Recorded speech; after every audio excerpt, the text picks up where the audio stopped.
morning, ladies and gentlemen, and welcome to the Oyster Bay Town Board meeting of July 11th, 2017. The morning's prayer will be led by Rabbi Rafi Rank of the Midway Jewish Center in Syosset. Midway is a warm and welcoming Jewish home for all Jewish families, serving those families situated in Syosset, Plainview, Woodbury, Bethpage, Jericho, Muttontown, and beyond. Midway Jewish Center is the place to study and pray. They are a congregational community that reveres tradition while incorporating progressive ideas and practices to maintain the time-honored values and rituals of Jewish people. Rabbi, please lead us in prayer. Would you all please rise?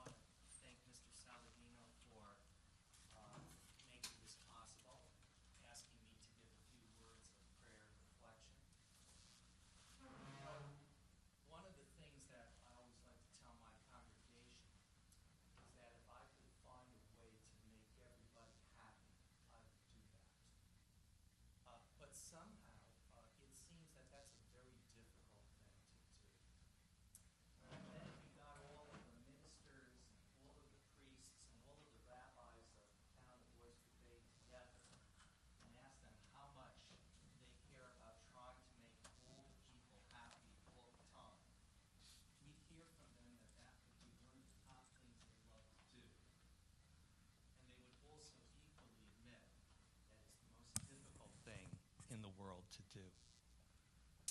I'm a little worried about our country. I'm a little worried about how we address one another. Sometimes the viciousness and the vitriol that characterizes political debate. And it worries me because if we regard our country as a big family, there are those, therapists, psychologists, who might take a look at us and think of us as a tad dysfunctional and urge us to reflect on how we address one another. And that's where God comes into the picture, because it's time that we ponder God's creation and how God works within the world. God has made many different terrains, forests, valleys, mountains, jungles. God has made many different bodies of water, oceans, rivers, ponds, streams. And God has made many different kinds of people. And we're all distinguished in some way by our race, by our gender, by our religion, and by our thoughts and our opinions. And that's a beautiful thing. God has made a beautiful world, and God has made us very beautiful people. It'd be a dull place if everybody looked and acted and believed the same way. So, as we begin this meeting, I'd like to ask God to help us treat each other with respect, to help us appreciate one another, and above all, to help us listen to each other and not assume the worst, but assume the best.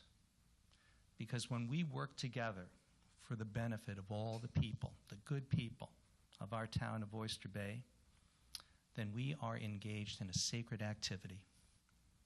That's our goal. And to that, I hope we can all say, amen. Thank you, Rabbi Rank. Your words were exceptionally inspiring and are a fine example for all of us. Thank you. So true. So true. The Pledge of Allegiance will now be led by Mr. Alex Gallego, the president of the Oyster Bay Chamber of Commerce. Alex, please step up to the podium. Thank you, Supervisor. We can turn to the flag. I pledge allegiance to the flag of the United States of America and to the republic for which it stands, one nation, under God, indivisible, with liberty and Thank you, Alex. It's important to point out, please have a seat, all. I apologize. Supervisor, if you would allow me just 2 words. I know maybe it's not what usually happens. Go ahead. Go ahead. I'm honored today to be here with all of you, and thank you, Supervisor Saladino.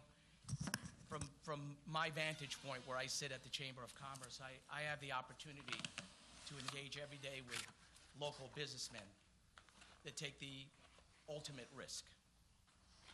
Build a business for their families, for themselves, to build something that will live on after them, and that they can really witness the community moving forward.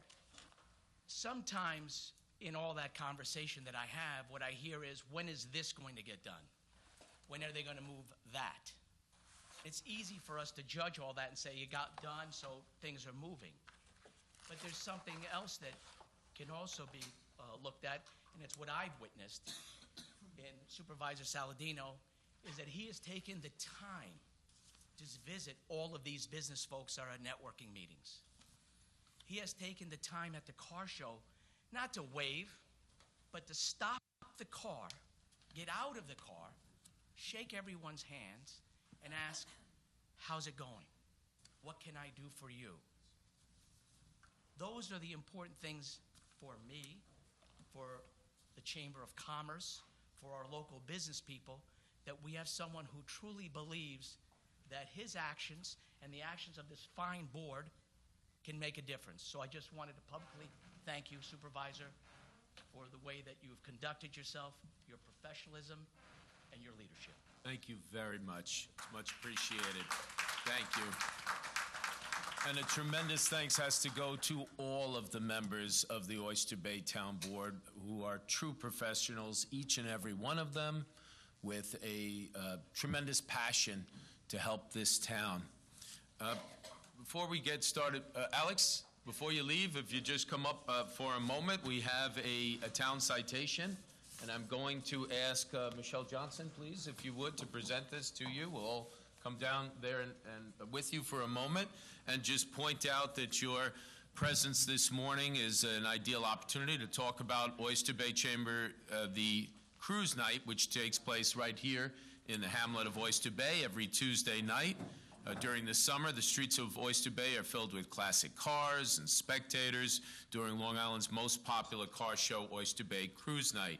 This family-friendly event has been named one of Newsday's top 25 things to do on Long Island.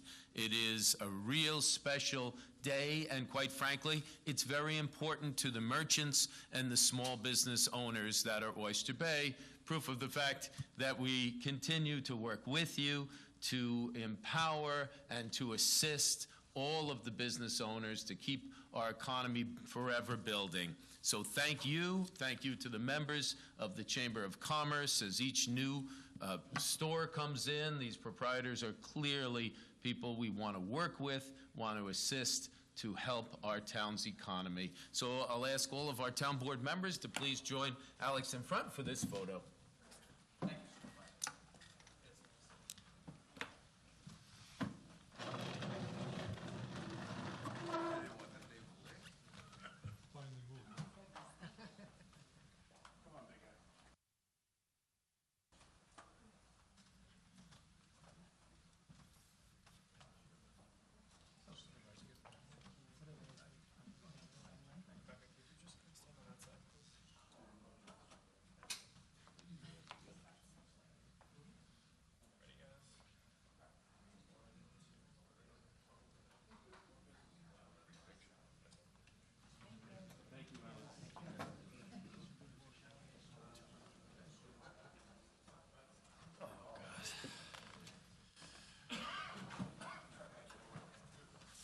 Make sure that he gets this.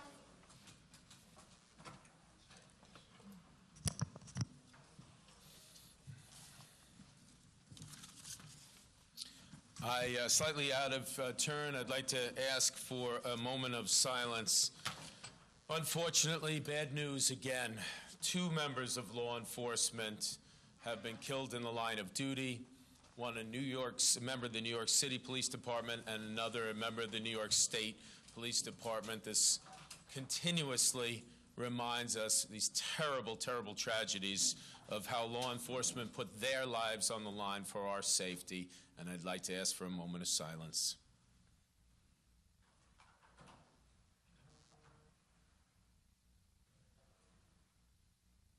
God bless their families. May they rest in peace.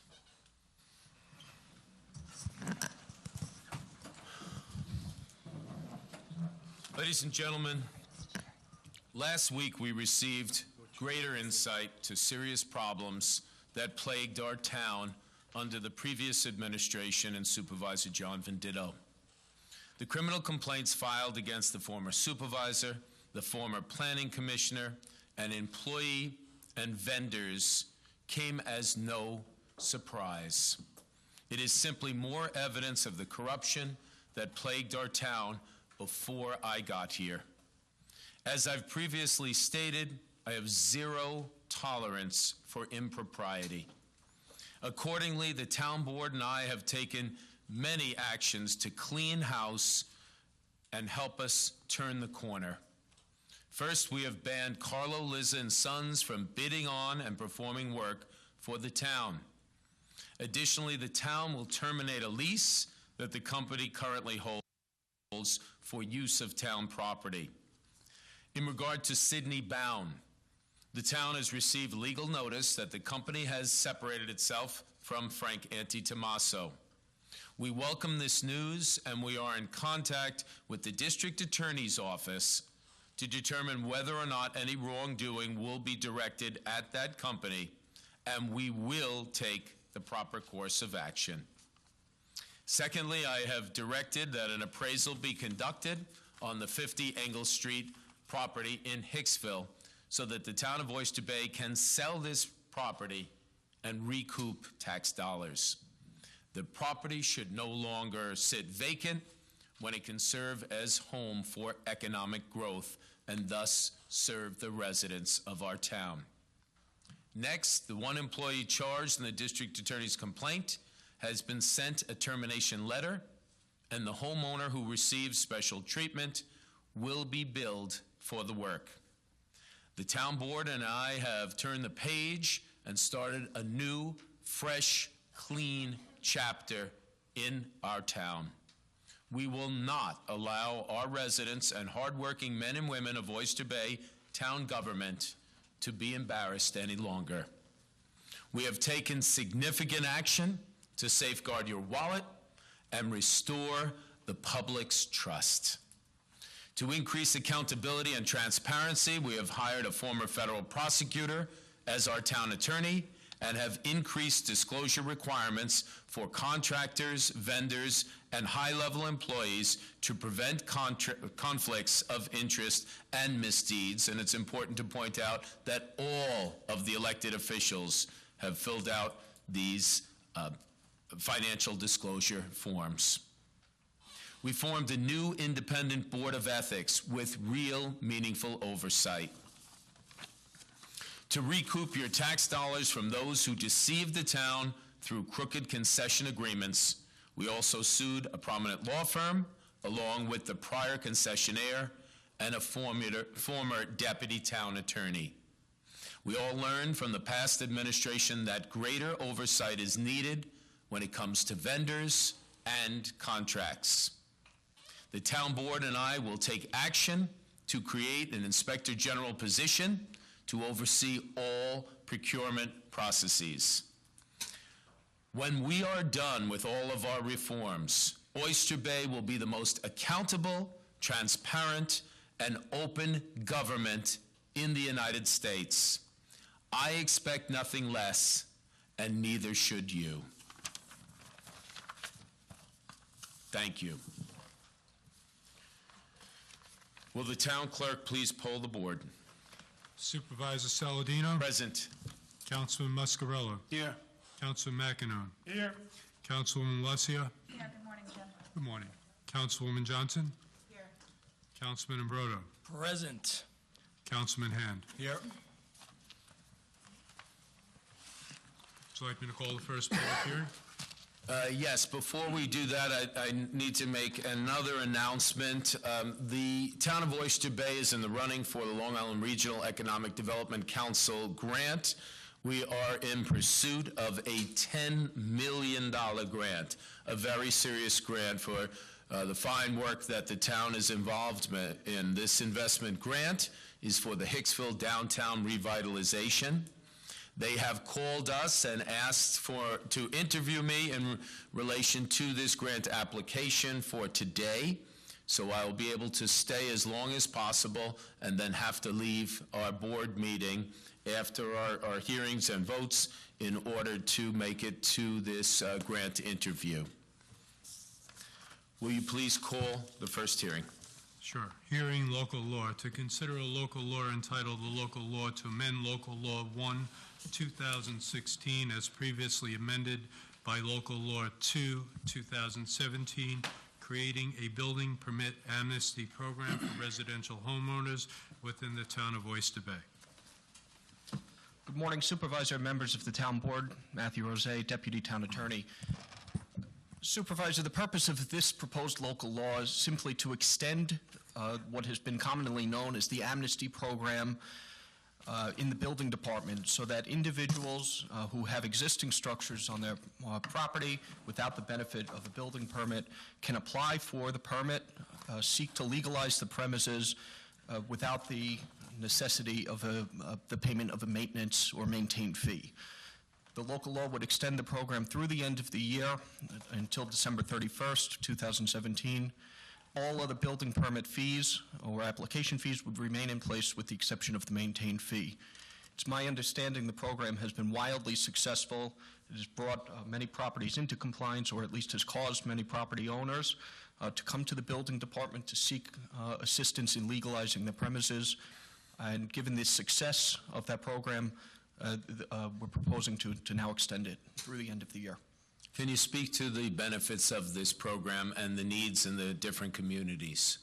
Well, certainly the benefit of the program is that all of the properties that come under review under the amnesty program will be inspected, will ensure code compliance with the New York State Building Fire Safety Codes, which only inures to the benefit not only of the property owner but of neighbors who have to live next to the properties.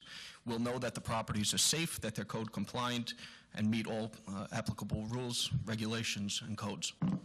I understand there's also a financial benefit to extending this. Undoubtedly, because with each application that's made, there's a building fee that comes along with it.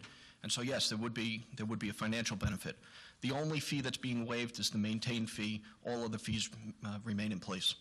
And because of many factors, including the fact that some of the shoreline communities in the town of Oyster Bay were among the very hardest hit in the nation due to Hurricane Sandy, I'm understanding that there are still many residents who are still dealing with the aftermath of this storm. That's undoubtedly a true statement. But this program is directed town-wide, so it will benefit all town residents. Or town residents across the town. That's correct. Does anyone have any other questions? Do we have any speakers on this? Mr. Fryer. Mr. McKenna, rather. Please step forward. I was just dropping this, but I did want to speak on this.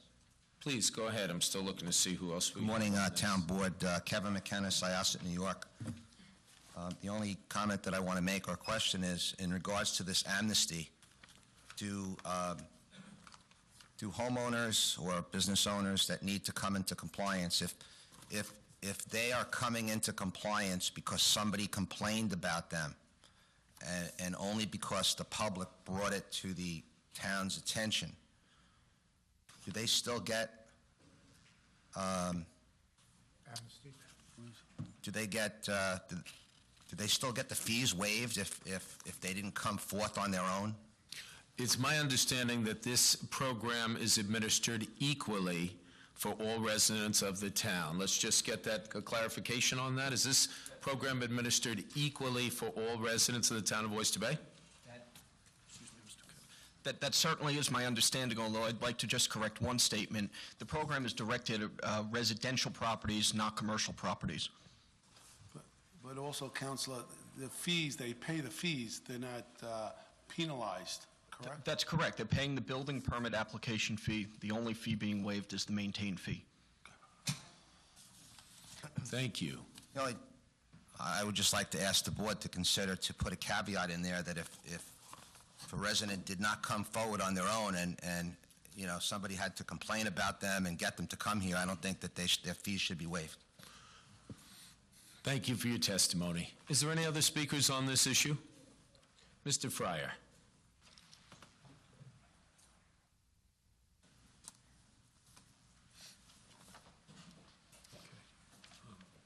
Hi, Robert Fryer, 33 Chestnut Lane. Good morning, everyone, in Woodbury. You know, this has been asked numerous meetings, Mr. Supervisor, and you have not answered the question, but this is a chance to just kind of come clean. Are you applying for this amnesty program? I do not derive any benefit from this program. So your home is in complete compliance? I do not derive any benefit from this extension.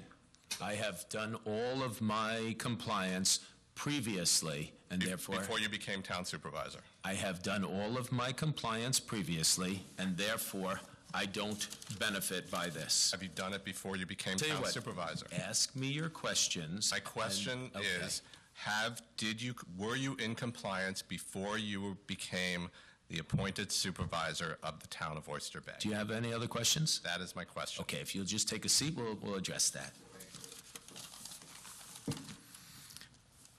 As many people know, I reside in Massapequa, in the section of Massapequa that was among the very hardest hit in all of Long Island. And I was wiped out during Hurricane Sandy. And like many others, I took action to protect the structural integrity of my home. I'm in compliance with all the proper paperwork being filed, and just like everyone else, I will continue to follow the building department's direction in rebuilding my home. Are there any other speakers on this hearing? I would just like to know why can't we include commercial businesses as well? Would you step up and let's address that, Ms. Nickman's question about why we can't include, why we're not including, what was the choice made and why? The original program dating back to 2016 was simply directed at assisting residential property owners at bringing their properties into compliance. I suppose it's possible that we could amend to include commercial properties, but that's really a decision and that we would need some input from the building department for before we would make that decision. But it's something we could choose to do going forward. To amend this, obviously. I don't see any reason them. that we could not amend it to include Okay. commercial properties. Commissioner, would you please come up so that we can further explore Ms. Nickman's request? Thank you. Good morning. As Mr. Rosea had indicated, this does not apply to commercial properties. Last year, when the board decided to put this forward, it was for the residents of the town of Oyster Bay. We have many corporations that are, you know, throughout the country that own properties here in Oyster Bay. For us to roll this out, I personally recommend against doing that to commercial properties. Aye. Financially, number one, we would not be maintaining the additional fees that have been put into our budget for this year. If you want to think about doing it for, you know, in the future, but our budget has been set to collect X amount of revenue this year. So to change it midstream, you know, we would have to recoup additional fees in other situations. Thank you, Commissioner. Okay. Are there any other speakers on this hearing? Is there any correspondence? Asking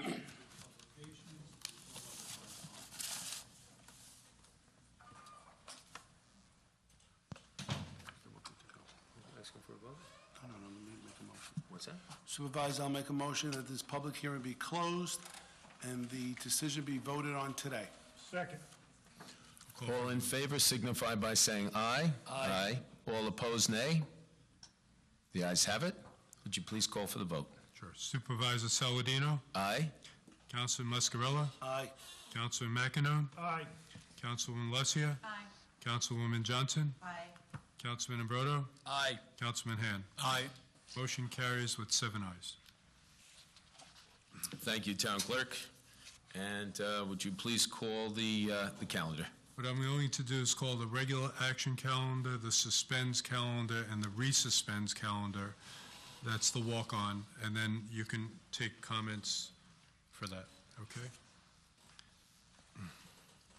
May I have a motion to adopt resolutions number P 17-17 through 406, 2017?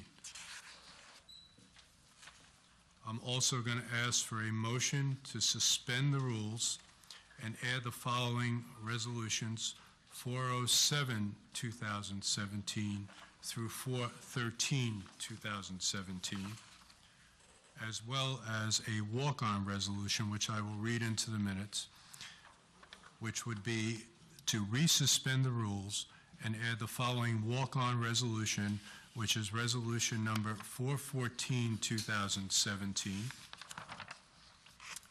states, resolution pertaining to the decision on the application of Beechwood CBW LLC fee owner for a modification of declaration of restrictive covenants for property located at Old Country Road, Plainview, New York.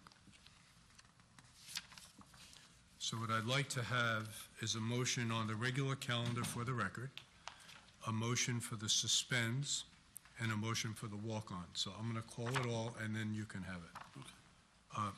May I have a motion for P 17-17 through 406-17? So moved. Second. Motion made by Councilman Muscarella, second by Councilman McEnone. For the suspends, may I have a motion to suspend the rules and add resolutions number 407, 2017 through 413, 2017? On the motion. So moved. Second. Okay, I'm going to call for a vote. This is just for the suspense. On the vote, Supervisor Saladino? Aye. Councilman Muscarella? Aye. Councilman McEnone? Aye. Councilwoman Alessia? Aye. Councilwoman Johnson? Aye. Councilman Imbrodo? Aye. And Councilman Han? Aye. Motion to suspend the rules and add resolutions 407, 2017 through 413, 2017 passes with 7 ayes.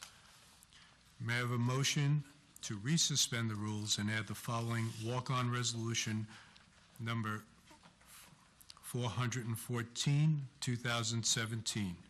On the motion. So moved. Second. Okay, on the vote, Supervisor Saladino? Aye. Councilman Muscarella? Aye. Councilman McEnone? Aye. Councilwoman Alessia? This is to suspend and add the... This is to resuspend and just add 414. It's not on the vote, Aye. okay?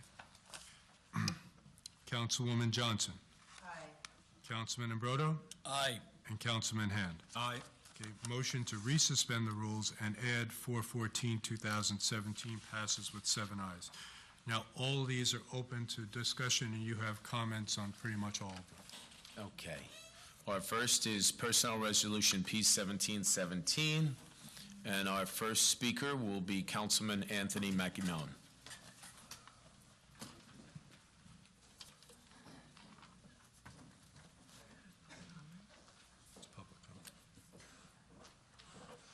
Anthony McEnone, 27 Whitman Avenue, Syosset.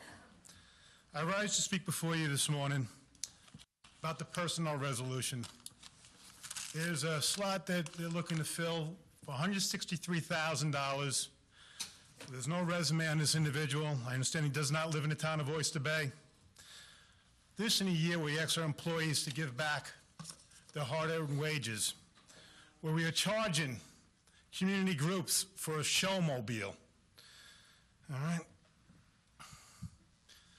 It's just ridiculous. It'd be cheaper to hire a firm, to contract out to a firm, to pay one individual $163,000.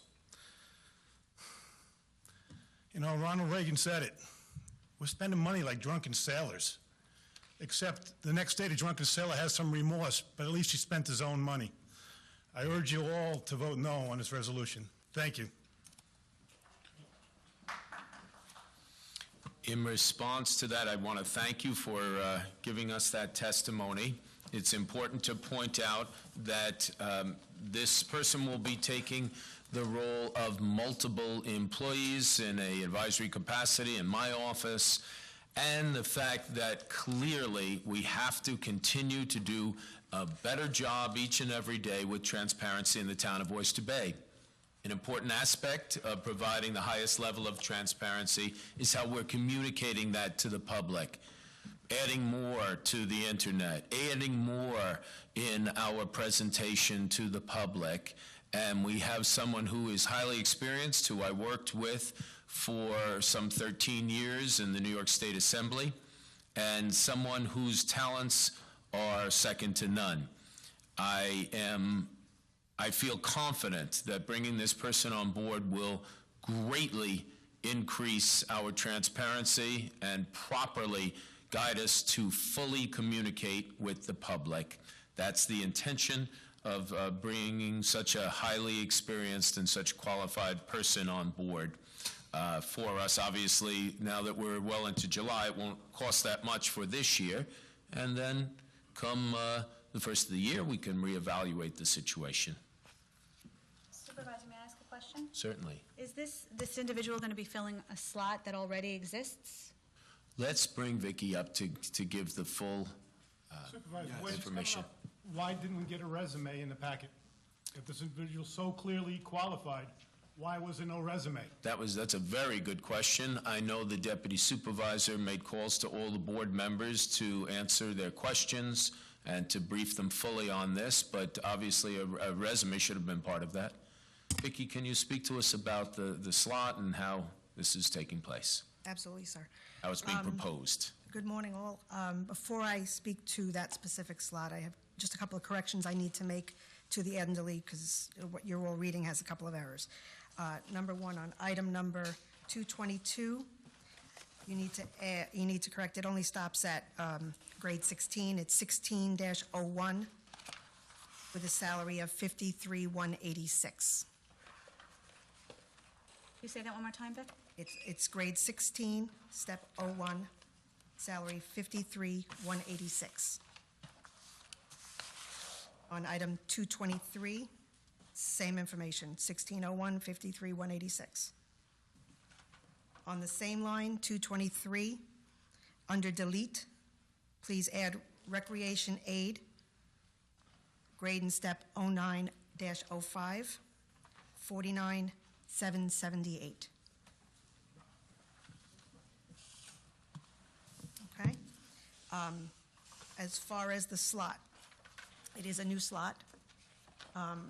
Most of the slots that we had coming into the new year were deleted by the Controller's Office to balance the budget. Because of the moves that we're making with sort and sanitation, there are vacant slots in the recycling sort department that are vacant and will not be used. So I've deleted those slots to cover any pay salaries on anything here. So if you take the adds and the deletes, this should come close to zero. The resume, I don't typically give the resumes out. It is an exempt title, so that's not something that needs board approval. But if you would like a resume, I'm sure I have one up in my office. I would like the board members to receive a resume. Can we get resumes for them? Sure. Absolutely. I'll go to my office and get them. I would appreciate that. Are there any other questions before we? Yes. What is the job title, please? Could you give the job title, Public please? Information Officer. Okay. But it's listed on the town board slot. Yes, Public Information is a town board title. Okay. And we currently don't have any public information people? No, the Public Information Officer is, we have a part-timer. Do we have people that are working in public information? Yes. And none of them can move up to be director? Well, what we have, one is Director of Community Relations, I believe is the title.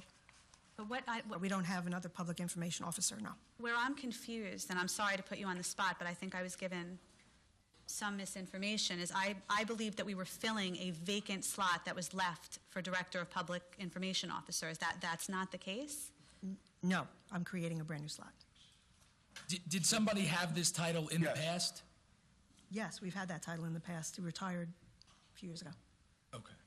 That's actually who we have now, part-time, Jim Moriarty. Will that part-timer be leaving?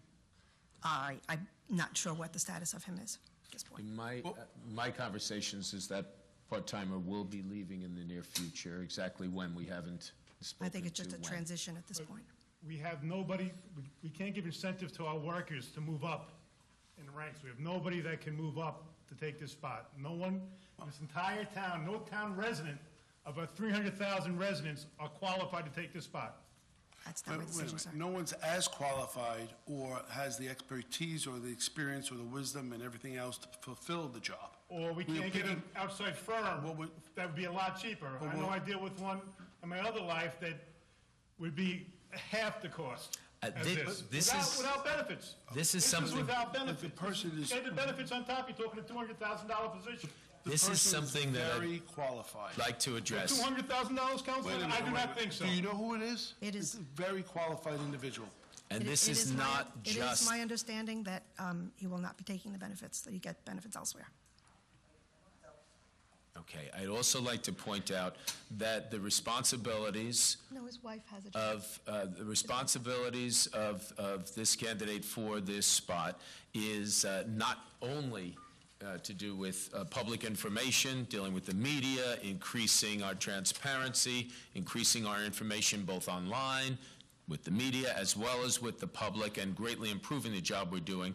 But I can assure you that he will also be assisting in the supervisor's office, in my office, as a high-level advisor, so really taking the role of two positions in this, because we're not going to hire someone to provide the help on the day-to-day assistance with planning, with public policy, assistance to residents, and all of the other policy decisions that have to be made on a daily basis. Same as the old.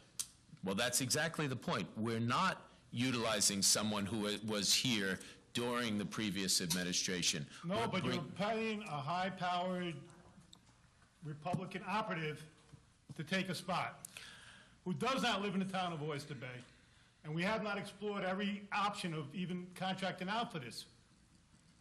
I don't think if we contracted out, because we did consider this, and these are very valid questions. We did consider what would happen if you had an outside consultant, and that would be, they would only provide those services on a limited basis as it relates to communications, and not provide the day-to-day assistance in policy, in decision-making, to ensure that we are working ethically, transparently, and bringing the town into the future that we all envision, a future that our residents want, a future where we're making a difference and greatly changing the culture of this town. You're still discussing this. You haven't called people who want to speak on this. Yes, I realize that. If you just be patient, sir, we'll be happy to bring you up. Okay, does anyone have any other questions for Vicki? Thank you, Vicki. Vicki, just to clarify, there is not going to be any additional cost No. to the town? Because everything is balancing out? I removed slots, because I removed slots from the sort recycling titles that will not be used because of the consolidation. There are vacant slots in sanitation that are available that if we do need them, these are slots that we will not be using. So just to repeat this, we are reducing through creating more efficiencies and consolidations. We're reducing costs to the town, and in that realm, there's no additional cost in terms of our budget because of the efficiencies and the savings we have found elsewhere in the budget. Why not just save the money? Well, we've actually been doing that. Why don't we continue to do it then? We are continuing to do that, and I feel that by bringing somebody on with this level of talent, he will continue to help us to save more money, to find more ways. This is someone who is highly experienced, who has not just worked in, Vicki, while you're doing this, would you mind getting that resume so we can hand that out to the board members, please? I think just if Councilman McEnon and the rest of the board has not been provided with the time to examine the resume, perhaps we should table this until the next meeting so that the councilman can Well, handle as we have so many programs and so much change that we're trying to bring about in such a small amount of time, there is so much going on with increasing our transparency, putting in place an inspector general, changing the way we provide, the way the building department interacts with the public, instituting so many more aspects of the ethics board, informing our public and our employees. We're creating so many changes so quickly that I just don't feel there is a lot of time to get these things done. I'd like to second Councilwoman Johnson's motion to table this for 2 weeks. We still have, we're still on this motion, we still have some speakers. And if no one else has any further questions at this time, we'll ask Mr. Fryer, who has some juggling with a camera and paper and a lot of things at once. Good morning, Mr. Fryer, how are you? Good morning, I'm fine, thank you. How are you? Robert Fryer, 33 Chestnut Lane in Woodbury. Thank you, Councilman McEnon, for speaking. I couldn't agree with you more. Basically, what I just heard the head of Human Resources say is that we took away jobs from hard-working workers in the town. We eliminated jobs in the town to hire someone politically connected to you. And let me speak, please, and then you can speak. So I am urging every single person on the board to vote no for this position. We all know who this person is, at least the rumors of it, and I am urging every single person on this board to vote no. It doesn't need to be put off. Vote no and save the money. And Supervisor Saladino said, we'll deal with this in January, the year's almost over, we'll deal with it in January. You don't even know if you're going to be here in January. So how could you even say that?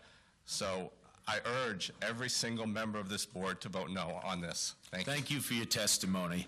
The information you just heard is not accurate and quite frankly deflects from the truth of the situation.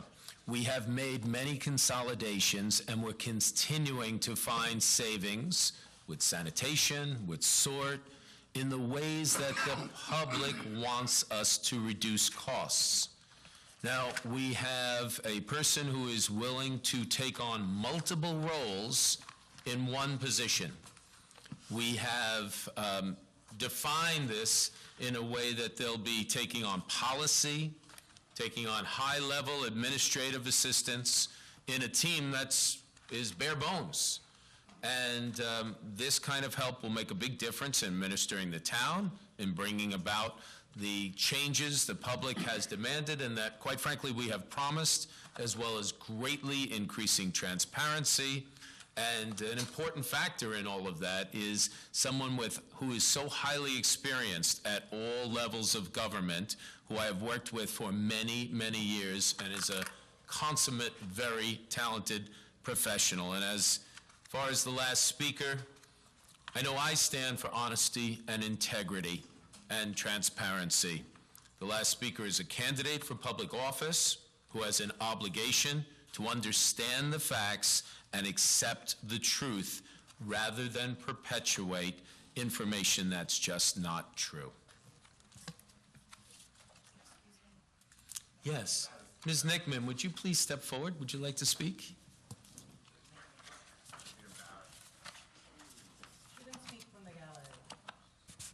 Ms. Nickman, go ahead. Yes. Could you just give us your... Court looks on you. Thank you. The only thing I have to say about this, I don't know who this person is. I don't care who this person is, but I do agree with Mr. McEnon. If I don't have the money, I don't spend it. I know you're consolidating.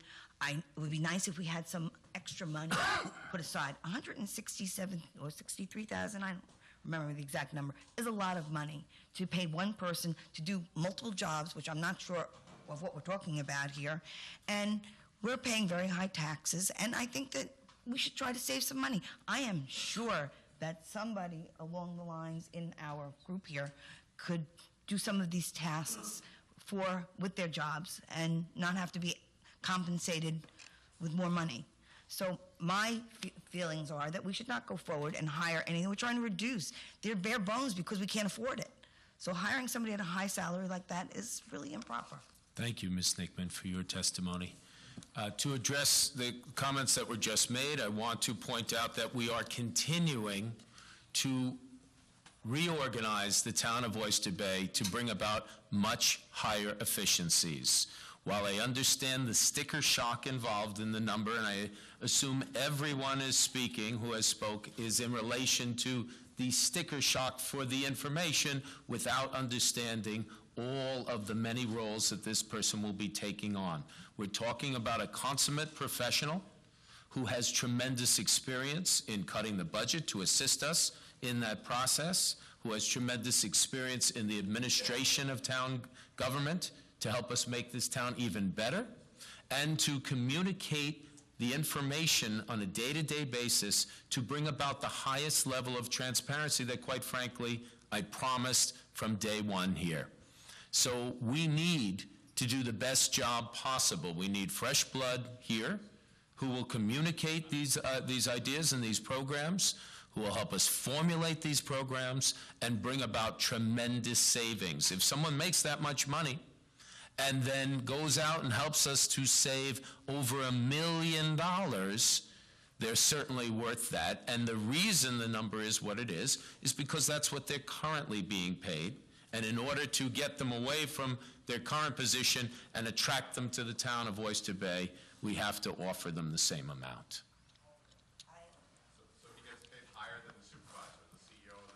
That happens in every municipality in America. There are many people, and I've cut my salary when I first came on, and I'll continue to take less. Are there any other speakers who would like to speak on this? Yes, please. You've been waiting so patiently. Please step forward. Yes.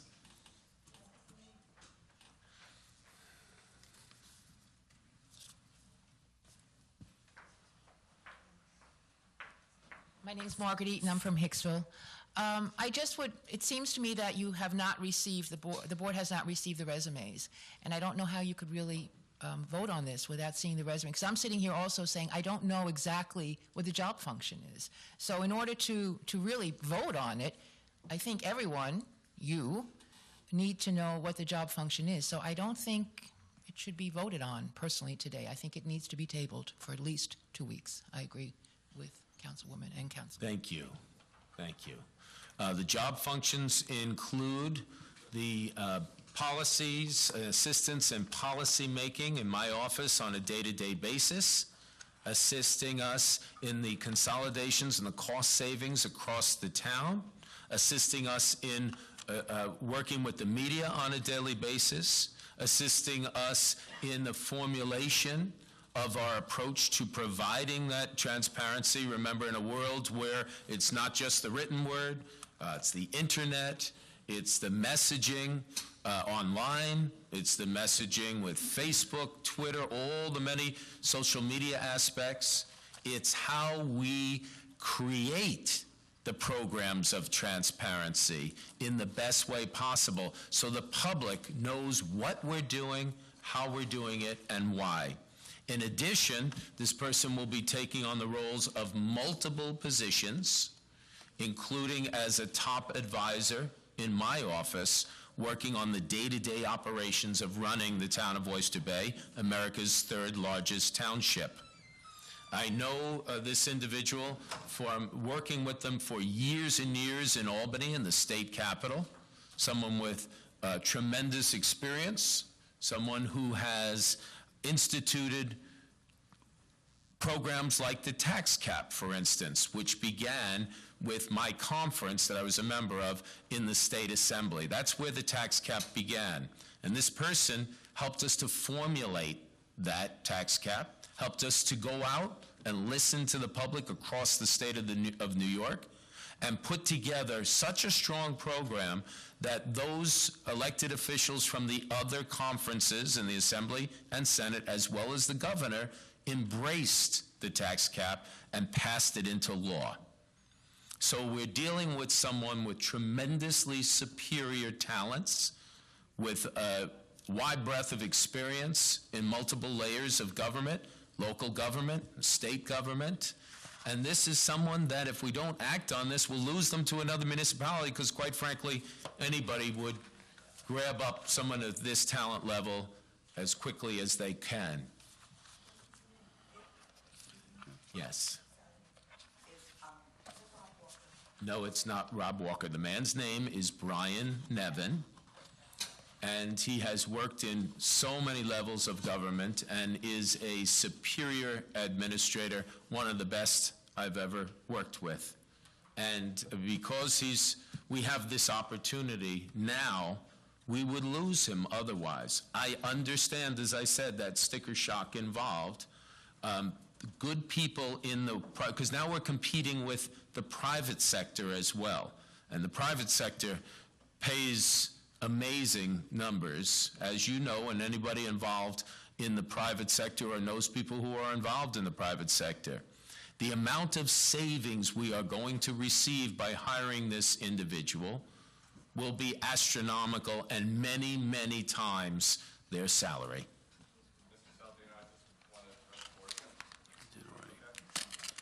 Is there anyone who hasn't spoken yet on this? Mr. McKenna.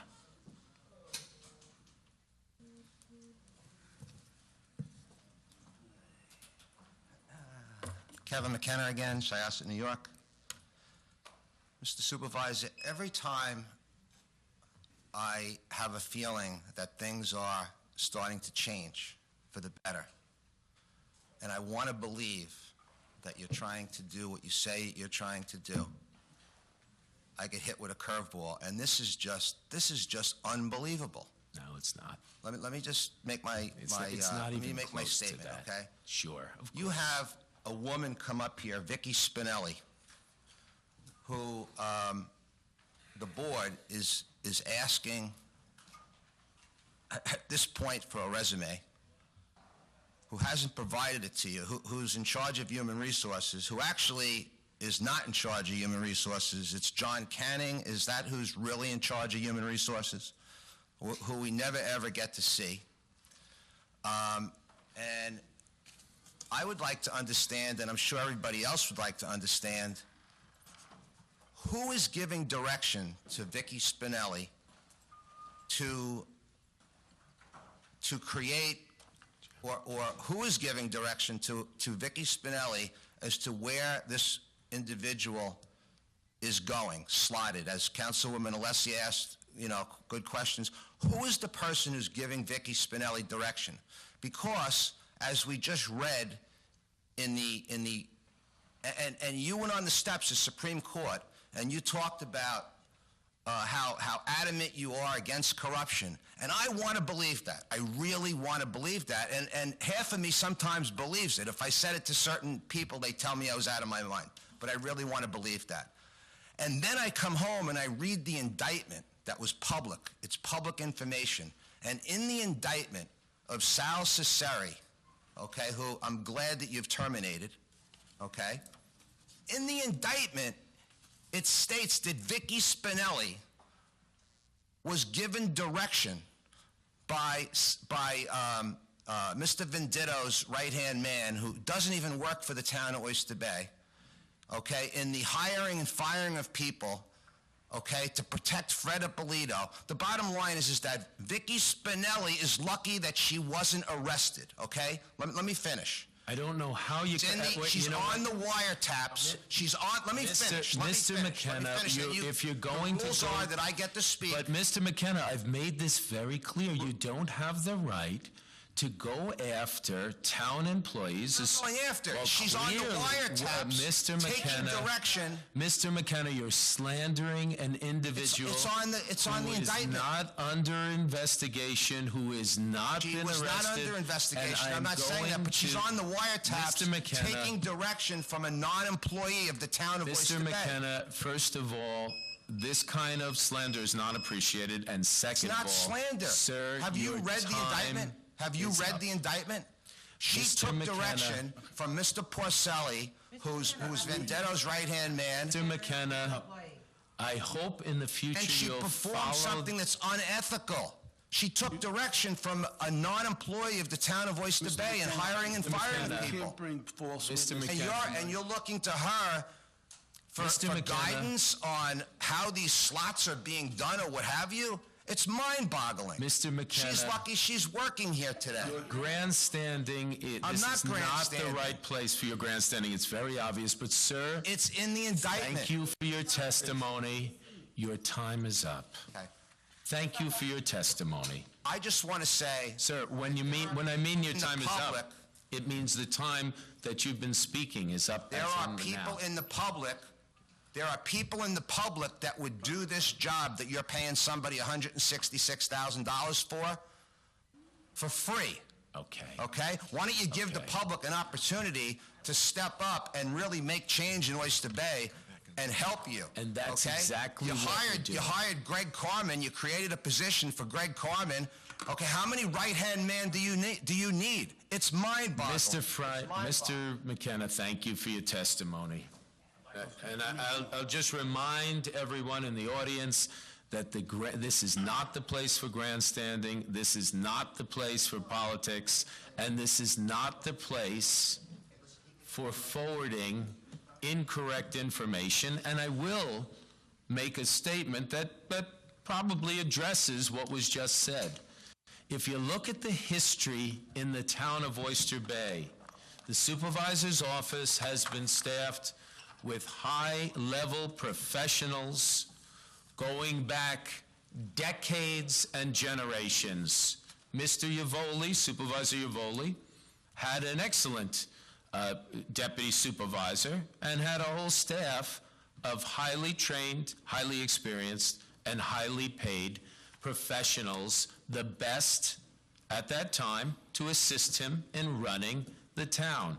The same goes for Supervisor Delegati, Supervisor Burke, on and on through the decades of the town of Oyster Bay. And we are going to ensure that we have the best professionals to help us consolidate, save the taxpayers' money, and bring about the highest level of transparency in a world that is complicated with the kind of subterfuge that you just heard on the internet and throughout. If people spent less time typing subterfuge on the internet, it would be easier to get the truth and the facts across to the public. So I thank you. Everybody has had a chance to speak. You've had a chance to speak, and you will be coming up for other. I see other items.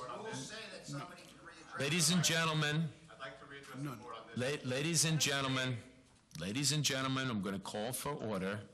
We're going to conduct ourselves as the professionals that we all are, and candidates especially should act with decorum. But that's the case across the board with everyone. Yes, Vicki, do you have a closing statement you'd like to make? Supervisor, Town Board, if you decide you want to go into executive session to discuss any of this information, I will be happy to address you all. I will not address this and be bullied and be maligned while I stand here doing my job from people who have no idea anything that they're talking about. I will not deal with this harassment anymore. We've been getting it too much, all of us, for doing our jobs, and I won't do that again. If you have any personnel questions, I will be happy to address you all in executive session, but I will not do it here. I think that's an excellent idea. I think that's an excellent idea, so I'll call for an executive session where all the town board members can be briefed, and I ask everyone to please be patient. We will be brief on this, but we'll be right back out after all questions are answered. Yes? One commentary, Supervisor. Our town attorney, Joseph Nocella. Supervisor and members of the town board, I just want to clarify something. I myself, when I drafted indictments, had to refer to persons who were not defendants and who, for one reason or another, had to be mentioned. I never used their names. I don't know why the district attorney had to use somebody's name in this instance. It was done, but that doesn't mean they did anything criminally wrong. As a matter of fact, it was abundantly clear from having read the indictment that there were no charges brought against our human resources officer. And I just had to make that point. Thank you, sir. Yeah, I understand what you're saying, and we will not entertain harassment of our workforce, and we will not entertain political grandstanding. We have one more speaker, and then we're going to break for executive My session. name's Arthur Adelman, Seacliff, New York. Hi. I just have one question for the board. Okay. I was sitting here and I thought Councilwoman Johnson put forth a motion and was seconded. Actually, I think I said I suggest that we, Well, to me, it from wasn't here, a- Okay. It just, I don't understand why a motion to table this. Because we're currently working on a hearing on this. All right. We're going to break into executive session and protect the rights of employees, prospective employees, and the public for that matter, because we extend to them the same rights. So we're going to break for executive session, and we'll be back out very shortly. Thank you. Supervisor, I'll make a motion that this town board go into executive session to discuss personnel. I think there's no need to. I think we should be doing it in public, in front of the public. Do I have a second? Thank you. All in favor signify by saying aye. Aye. No, All against signify by saying no. no. Okay, the ayes have it. Thank you.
tonight. Thank you. Supervisor, I make a motion to close the executive session. No action has been taken. Second. All in favor of closing the executive session, please signify by voting aye. Aye. All opposed, nay. The ayes have it. Okay, let's move on to whatever resolutions we have to discuss. Want to vote on this? Oh, you want to first? Yeah, absolutely. We have the whole thing. We have the whole thing called. We can do that. He has to call it out of sync. He has to call it separately. We're going to vote on this one now. We're gonna, The P, just that one, because you haven't heard anybody, there's other speakers. No, but I'm saying on, you just want to take this one? Okay. so why don't you call this one up, and then we'll vote on it specifically. Joe?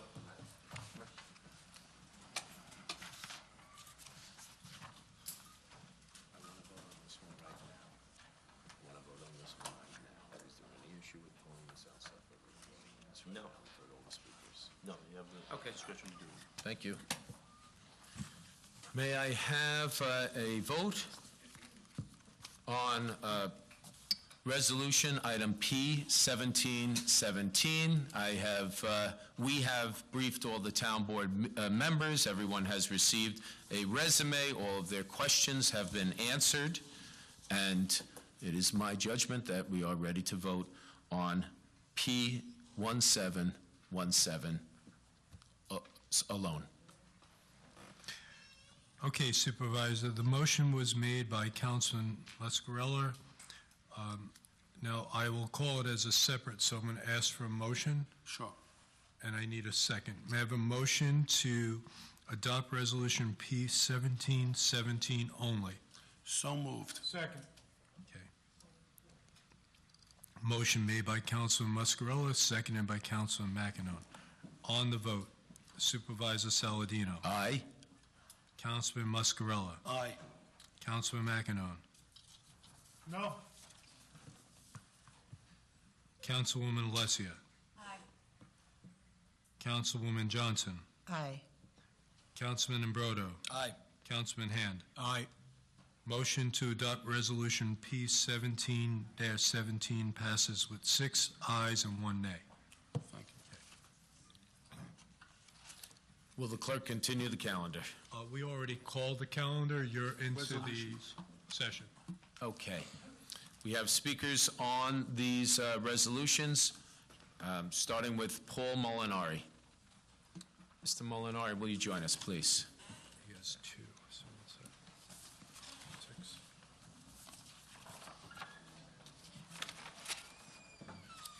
Is this all? How are you today, sir? Fine, Mr. Supervisor. Good morning, Mr. Supervisor and board members. I'm addressing the board on resolutions 405 and 406, which are for attorney fees. I have a real difficult time I can understand engineering fees, but I have a real difficult time understanding attorney fees, especially when you look at 405. We're now giving Emmanuel Quinn another $500,000. And then on 406, I don't understand why we're hiring somebody for special counsel for the Securities Exchange Commission. I don't understand. I can't get my arms around that. Okay. But we also, at a price of $825 an hour. If you do a quick math, that's like, just rounding it off to $1,000. That's $40,000 a week. $2 million a year if this person is charging them. As an engineer, I remember being billed at, and I was paid at a very good salary, basically almost the same as one of our senior vice presidents. I was billed out at $150, $175. Sir, what year was that? But really, What year was that? what year was that? Up Yes. until about 2 years ago when I retired. 2015, I retired from the consulting field. So I really have a tough time thinking $825 an hour for outside expertise. The engineering field provides a lot of outside expertise, and we're never billed out at such a large figure. So that's my comment on those two resolutions. Thank you. All right, I'm going to ask Joe Nocella to step forward. This is a rather complicated situation that existed before I got here, we have a fiduciary responsibility, Mr. Molinari, to the taxpayers, and to ensure that the ills of the past are corrected with the best help we can receive. And with all of these cases, the private sector costs are skyrocketing, and either you get good help or you save money. And that's an unfortunate reality I face every day. Good help or you save money. In the case of a surgeon, we never question the cost. We say, are they the best? And we reach out to get the best surgeon for our loved ones. Well, I have the same responsibility to the taxpayers of this town to save them money and to make sure that we act appropriately to protect the town. Can you just give us a very brief synopsis, not to drag this on, but to make sure that Mr. Molinari better understands why we are in fact attempting to reach out to the services of this firm? Yes, I'd be glad to do that, Supervisor. First, let me just note that the standard rate for Wall Street firms, international firms of this caliber right now is about $1,200 per hour for partner-level services. As a regular guy, it's hard to believe that when you hear these numbers, we're actually getting a break on the fees and how unbelievably expensive it is for these top Wall Street firms. But you're telling me that's the reality? That's precisely correct. Many of the people who pay these firms, we're not talking about individuals or small businesses who usually retain firms of this caliber. We're talking about Fortune 500 corporations, large municipal corporations such as ourselves, international banks. They are able to afford those rates. It's unusual that a municipal corporation, even one as large as the town of Oyster Bay, faces a situation where they require this level of expertise. But regrettably, as you noted, because of problems from the past, we are faced with that situation. In this particular instance, the resolution number that the gentleman was referring to with respect to hiring Morvillo Abramowitz at $832 an hour, we are receiving perhaps the single most senior dean or titan of the SEC Defense Bar at a heavily discounted rate.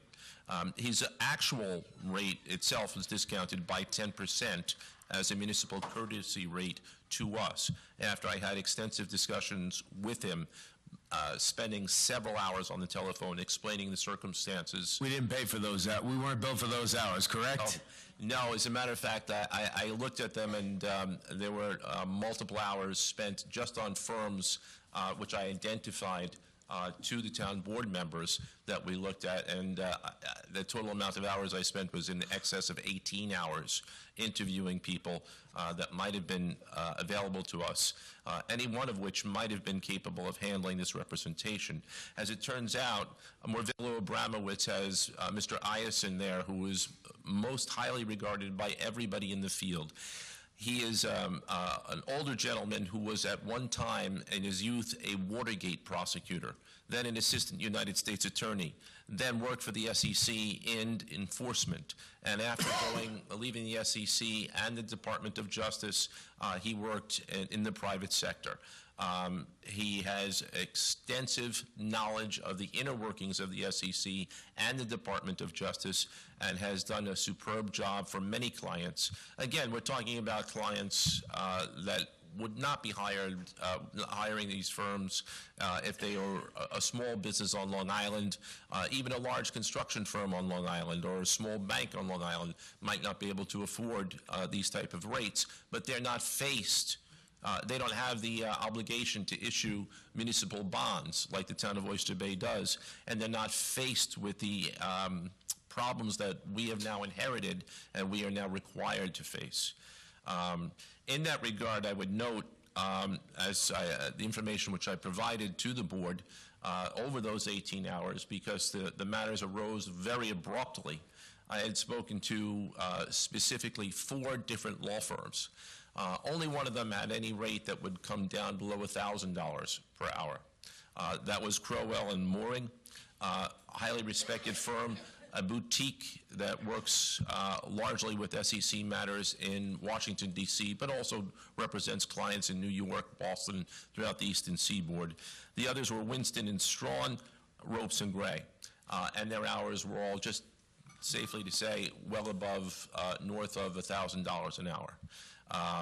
They had very reputable lawyers, some of whom had been with the SEC, some of whom simply spent their careers defending entities against the SEC, never having been insiders. Mr. Nocella, are we dealing with problems current, or are we dealing with problems that were created in the past by the past administration? All of these problems arose from the past Administration. Are we in the right? Has there been decisions, perhaps in the federal court, that prove that we're in the right and we're heading in the right direction? Most definitely. Most recently, we had a phenomenally successful decision by Judge Feuerstein in the United States District Court in the Eastern District of New York, where she dismissed one of the lawsuits against the town of Oyster Bay, where we were being sued by a lender to a concessionaire, Harinder Singh, who is under indictment, and the lender claimed that there were loan guarantees in place and sued the town of Oyster Bay based upon those loan guarantees, purporting that we in Oyster Bay guaranteed the money that Mr. Singh borrowed from this lender. Judge Feuerstein found that the board never approved those loan guarantees, and then never had to reach the ultimate decision, which was, and I believe I've stated it before, if the board had collectively lost its judgment and decided to approve of loan guarantees in contravention of the state constitution, they'd still have been unenforceable. So in plain language, in essence, in the judge's 43-page decision, she stated that the town, and referenced that the town was the victim, and that board members, some of them sitting here, had no knowledge of these loan guarantees? That is correct. And never took a vote on these loan guarantees? That's correct. And in fact, these loan guarantees were a fraud against the town of Oyster Bay, its residents and taxpayers? We have alleged in our complaint that they were phony and a sham. Judge Feuerstein never reached that decision. She didn't have to. She just simply noted the board never approved them. That was good enough for her. Case dismissed with prejudice. And now we're left to clean up this problem. That is correct. And I'm under the understanding that we've gone out to hire the quality assistance that we need to get this resolved in the town's favor, get this behind us as one of the means by which we are rebuilding the public's trust. That's correct. Yes. Thank you. Mr. Nocella, Yes, sir. I noticed we didn't do an RFP on this. We're spending a great deal of money. Perhaps we should have done that? I don't know if it was physically possible, I should say logistically possible, not physically possible, to do that, Councilman. And let me explain why. Quinn Emanuel, that achieved this great success for us in front of Judge Feuerstein, has been fighting, I would say, at least a three-front war, if not a four-front war, which is why there's a resolution on to pay them what would appear, and rightfully would appear, to be a large sum of money. But I can explain why their bill is as large as it is. Apart from their success in front of Judge Feuerstein, they are appealing the failures of two other judges. One of the judges up in Westchester, who handled one of the other lawsuits by one of the other lenders, and one of the judges here in Nassau County, the refusal to dismiss, as Judge Feuerstein did, the claims against us that would have aggregated $20 million. Now, the judges in those cases, I want to give them their due. What they concluded was not that contrary to what Judge Feuerstein had concluded in her opinion, that the loan guarantees were valid. They simply looked at the record, and the record is huge. And when they looked at this enormous record, they said, well, it looks like there may be some facts and issues that make it impossible to resolve on a mere motion. I believe Judge Feuerstein was right, and that, as the supervisor noted, is why, after months of consideration, she produced a 43-page decision that went through every single allegation in the complaint, looked at all the documents that our lawyers submitted to the court, and concluded there are no loan guarantees, because the loan guarantees would have had to have been approved by you, and they were not. the appeals that are taking place right now, I think will ultimately result in a reversal of the Westchester judge's decision and the Nassau judge's decision. And by the way, those decisions were not adverse to us, saying, oh, there are loan guarantees and you're on the hook. The judges simply concluded in the state court proceedings that they couldn't dismiss it based upon the record before us, based upon the record before them. I believe when the appellate court gets those records and Quinn Emanuel advances the arguments, then they will be able to, I believe they're going to reverse the lower court's decisions, the panel of judges, based upon the logic and the excellent work that Judge Feuerstein did in the U.S. District Court for the Eastern District of New York. But that's background to the question that you're asking me. The SEC began to request documents and information. Those documents and information requests were handled by Quinn Emanuel because they were fighting this three-front war. And it was logical for them to funnel the information, funnel the documents to the SEC. The SEC was taking the information. We had hoped that they would evaluate it fairly. They had been doing so over an extended period of time, well over a year, but they have now come to the conclusion of their investigation at a preliminary stage. Having come to the conclusion, we are now in a stage where we are in a position to sit down with the SEC and present our case. Now, this is an administrative agency. We don't go forward and make a motion to dismiss the investigation like we did in front of Judge Feuerstein or the other two judges who denied the motions to dismiss, and which are now up on appeal. But what actually happened is the SEC's call pretty much came out of the blue. It came, to put it in very pedestrian terms, hello, it's the SEC. By the way, we're done. We don't need any more documents and information. We have all the information we need, and the information would be adequate for us to bring charges. But we need you to come in now and tell us why we're wrong, or why we shouldn't bring charges, or why you believe, you, the town of Oyster Bay, have valid explanations for what happened. Incidentally, one of the things that we sent them without them asking was Judge Feuerstein's decision. Another thing we sent them without them asking is the lawsuit which this board authorized me to commence back in May, and which we filed in June 26th. A lawsuit to do what? The lawsuit is to recover the very monies that we have now expended. And that's very important for the public to know that. As we hear about these expenditures, we're currently in litigation against those parties. Well, I can't go too far, so you explain it. Yes. I'm not allowed to speak about the details of this case. This pending litigation that we've initiated, without getting into details about the parties, we are seeking to recover all the monies that we've spent in representing ourselves and having outside counsel represent us before the SEC, and that's going to include the Morvillo firm's expenses, as well as the Quinn Emanuel bills in defending us against lawsuits which never should have been brought against us. So that's the basis of our lawsuit. We are seeking to recover all of that money, not to mention to deliver a knockout blow against any claims that there ever were loan guarantees in place. Any other questions? Well, anyone other questions? No, I would, if I may, I mean, if you were a judge, Councilman McEnone, and you said there was nothing further, I'd run out the door before you changed your mind. But I do want to give you a full and complete answer because I think it is a fair question. It came out of the blue. We didn't expect the SEC to say, we're done, we don't need any more document requests, and please don't send us on your own. So basically, it's a red flag went up. Yes, and this is now our opportunity. We hoped never to have to be called in. We hoped that perhaps when they reviewed all the documents and information, they would have said, you know what, we've looked at this and there are no issues here. And the issues are really ones of disclosure. Like, who knew what about loan guarantees, and when did Oyster Bay make these disclosures? That's what the SEC is concerned about. When it came to Quinn Emanuel's telephone call, when they had this telephone call with the regional director of the SEC, and the regional director got on the phone and said, we're pretty much done. And we don't have a final decision here, but we have a lot of questions, and this is your opportunity. You want to come in and talk to us. You have until July 17th.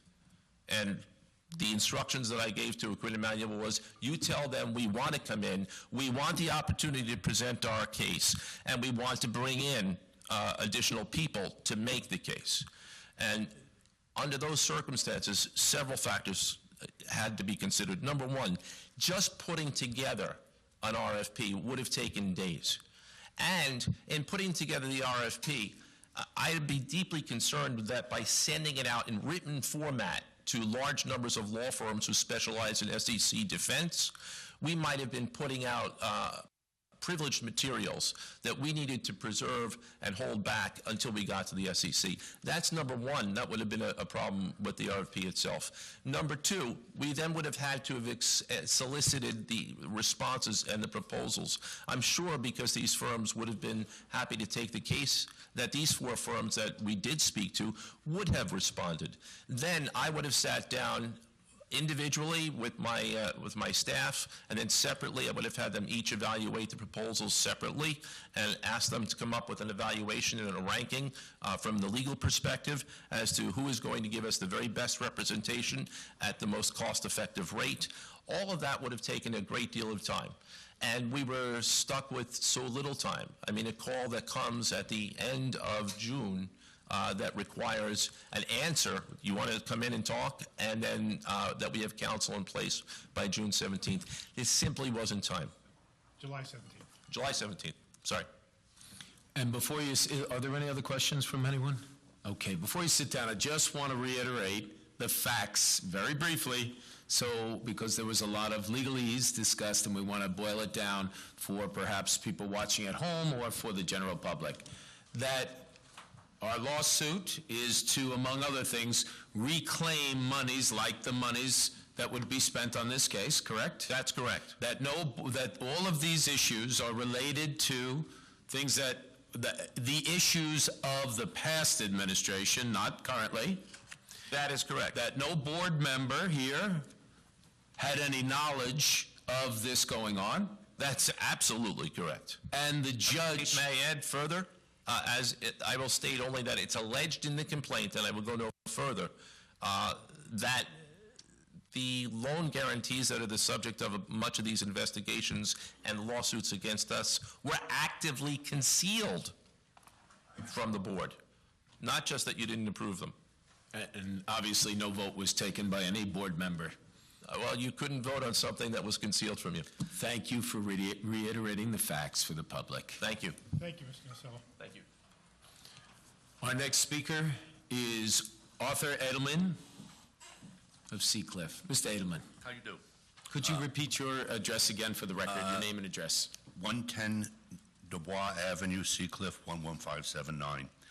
I don't know if this is the proper time to address this issue, but I was reading in the draft resolutions that the board was considering publicizing a contract between New York American Water and Glen Head Fire District for the rental of fire hydrants.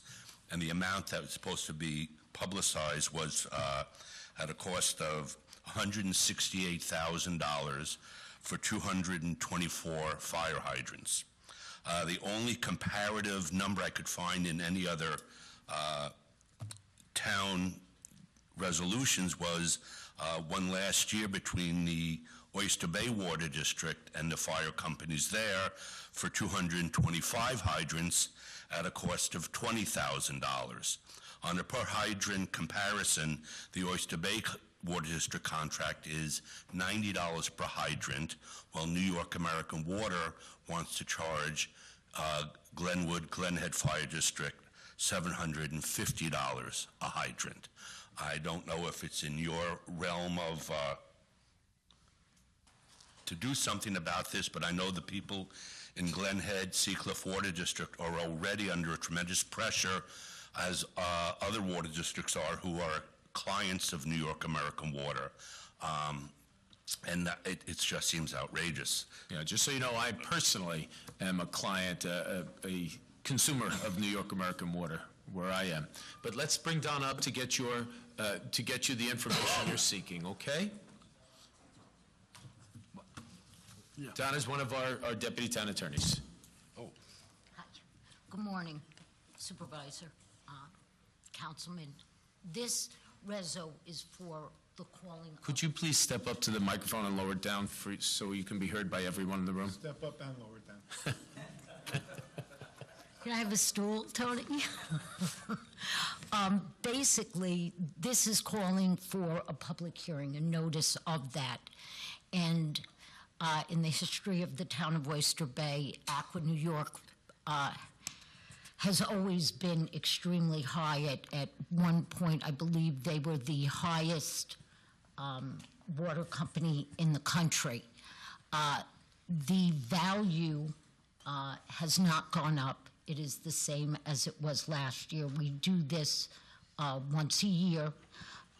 The Glen Head Fire Protection District, we collect the money for the Glenwood Fire Protection District to pay these fees, because without fire hydrants, we cannot protect our homes. Can you tell us how those rates are negotiated? At this point in time, I believe they are not negotiated. They are just like your water bill and my water bill. Who negotiates with New York American Water? The fire. I wanted to make that point to the public. I'm sorry. Please yes, describe that to the public. Yes. The Fire Protection District does all the negotiations with the water companies. And we, as their commissioners, then have a public hearing to deal with those negotiations. Oh, I saw No, I was going to ask you a question. I saw that. Deputy Town Attorney Swanson, the hearing is not today, right? No, this is just Adelman submit testimony to become a part of the record when we do hold the hearing? You will then be able to submit. Okay, but I'm trying to be, have a little input for not only me, I mean, the supervisor we're all looking at, as he said, safeguard our wallets. This is not a Glenwood, Glen Head Fire District problem only. Wherever New York American Water has their concessions, okay, Seacliff, Massapequa, Merrick, they're all over Long Island today, and they get their rates and their surcharges granted by the PSC. They plead poverty, and I can tell you, as a stockholder of New York American Water, they are a very profitable company. Okay? And I just want to know why the people, we're all involved in this, the fire district commissioners, all right? I've put out letters to different fire districts who work with municipal water companies like Oyster Bay Water District and Manhasset Lakeville to try to get some feedback so we can, all of our politicians and civic leaders can then go to New York American and say, how do you have the audacity to charge $750 a fire hydrant when Oyster Bay Water District, which is the only one I can compare right now, is charging $90? Would those individuals be here for the hearing so that we could ask that question? I have no idea. I just saw this on last. Do you know, Ms. Swanson? We can correct that. I have to point out that New York Water, when it started as Brooklyn Water, has been an ongoing problem for the past at least 23 years that I have been with the town. I do know that Councilman and Supervisor Delegati formed a committee some 20 years or so to just deal with the problem of Brooklyn Water, which was the name of the company at that time. I do not know off the top of my head what the committee decided or what was the result of that committee, but at this point I see that your problem is more with New York Water at this point, and I would be, with the supervisor's permission, I would be more than happy to do whatever research has been done with regard Let's to compile New the York data. water. And Mr. Edelman, you make a great point. It's very expensive, and I know this board sides with you and the residents in recognizing the differences in these rates. Having said that, and not to side with them, meaning New York American Water, one of the big differences that you actually just pointed out is that Oyster Bay Water is a public entity, whereas New York Water uses some of its profits to pay its shareholders. They pay us good. It's just very frustrating when you... Of course. And we've heard this frustration from all over the North Yes, Shore. of course. Do all the fire districts have to come to the town? No, just the protection districts. There are, See, what's confusing is that Glenwood is a fire district, but it's... no, it's a fire protection district. I would be more than happy to give you a list of our fire districts and our fire protection districts. The fire districts are of their own entities. They have commissioners. With fire protection districts, the town board has the hat of the commissioners of the fire protection districts. So basically, the first thing that has to be separated and understood is the difference between the fire districts and the fire protection districts. So then, therefore, because this is a fire protection district? Yes. The supervisors could be involved in the negotiation of the rates with New York American Water? The acting fire, as commissioner. the fire companies with the fire companies' attorneys negotiate those fees. I have a whole file on it upstairs. I don't want to speak incorrectly or off the cuff as to exactly what happened with Glenwood, but this is something that we don't pay the fire protection districts as well as the fire districts. Well, I've already put a pay. call into Mayor Lieberman of Seacliff, where I reside, to find out if Seacliff is a fire district, correct? I can give you that whole list. I just wanted to bring this to the... Ms. Swanson, just to be clear, today, they're just voting on publication of the notice. The Correct. hearing is August 15th, and maybe we could have some of these people in the room to ask them on August 15th? Absolutely, Councilman just saying- Brogo. Okay, and I'll speak to you... We understand your message loud and clear. Right, thank you. Thank you. Our next speaker is Kevin McKenna.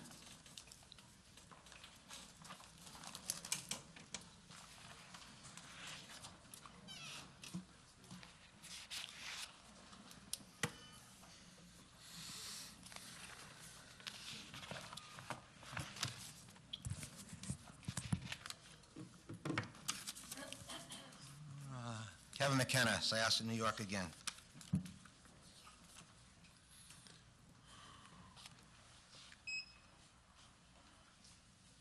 On, I think there was a walk-on resolution 414. Did you say 414? Is that the Beechwood LLC? Yes. Is that the, at Old Country Road in Playview, is that the site with all the residences with the supermarket? Yes. Which I don't know if it was the last meeting or the meeting before. Country Point. There was a hearing a few meetings ago, a couple meetings ago, about that, and I just want to say that to have that walk-on today without advertising it ahead of time, in light of the fact that you had residences here that wanted to move in, big discussion about the traffic. I'm just surprised that it wasn't advertised ahead of time. Those residents, the vast majority of them were in favor of this application. There were some in favor, and there were some, there was a big discussion about the traffic, Yes. and I think that that traffic situation was something that was still up in the air, and certainly I think those people would deserve, all the residents deserve, what the outcome was of that discussion, and to not have, alerted everybody to the fact that it's being discussed again, I think I'm surprised in light of what you're trying to do. Just wanted We're to make that- certainly not trying to avoid the transparency of this. This is something that has been before us and has been in discussion with the public over the phone, in a public hearing, on the internet. It's not something that's just being heard of for the very first time. So, something like this, that's an ongoing discussion, I don't understand why it wasn't put, why it wasn't put on the, you've known about it, why wasn't it put on? You might have had some of those people here.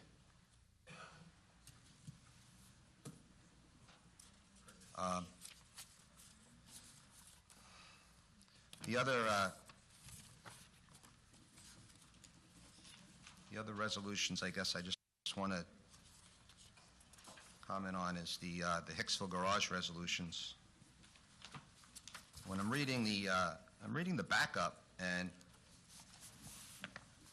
somewhere in the backup it says that there's a statement made that until we determine the outcome of what we're going to do with the garage. I guess my point is that you're looking to authorize more monies to continue to patch the situation or fix the situation that's out there. Can anybody address at this point what the long-term plan is of the garage? I mean, how much money do we continue to spend in reading the backup, to save time? It looks to me like you're asking Harani in one of these resolutions in the backup to still evaluate the garage when you asked Harani to evaluate the garage in the emergency resolution 2-3 months ago, whenever it was. A lot of the items that they're putting in this new request for a lot of money are a lot of the same tasks that you asked them to do.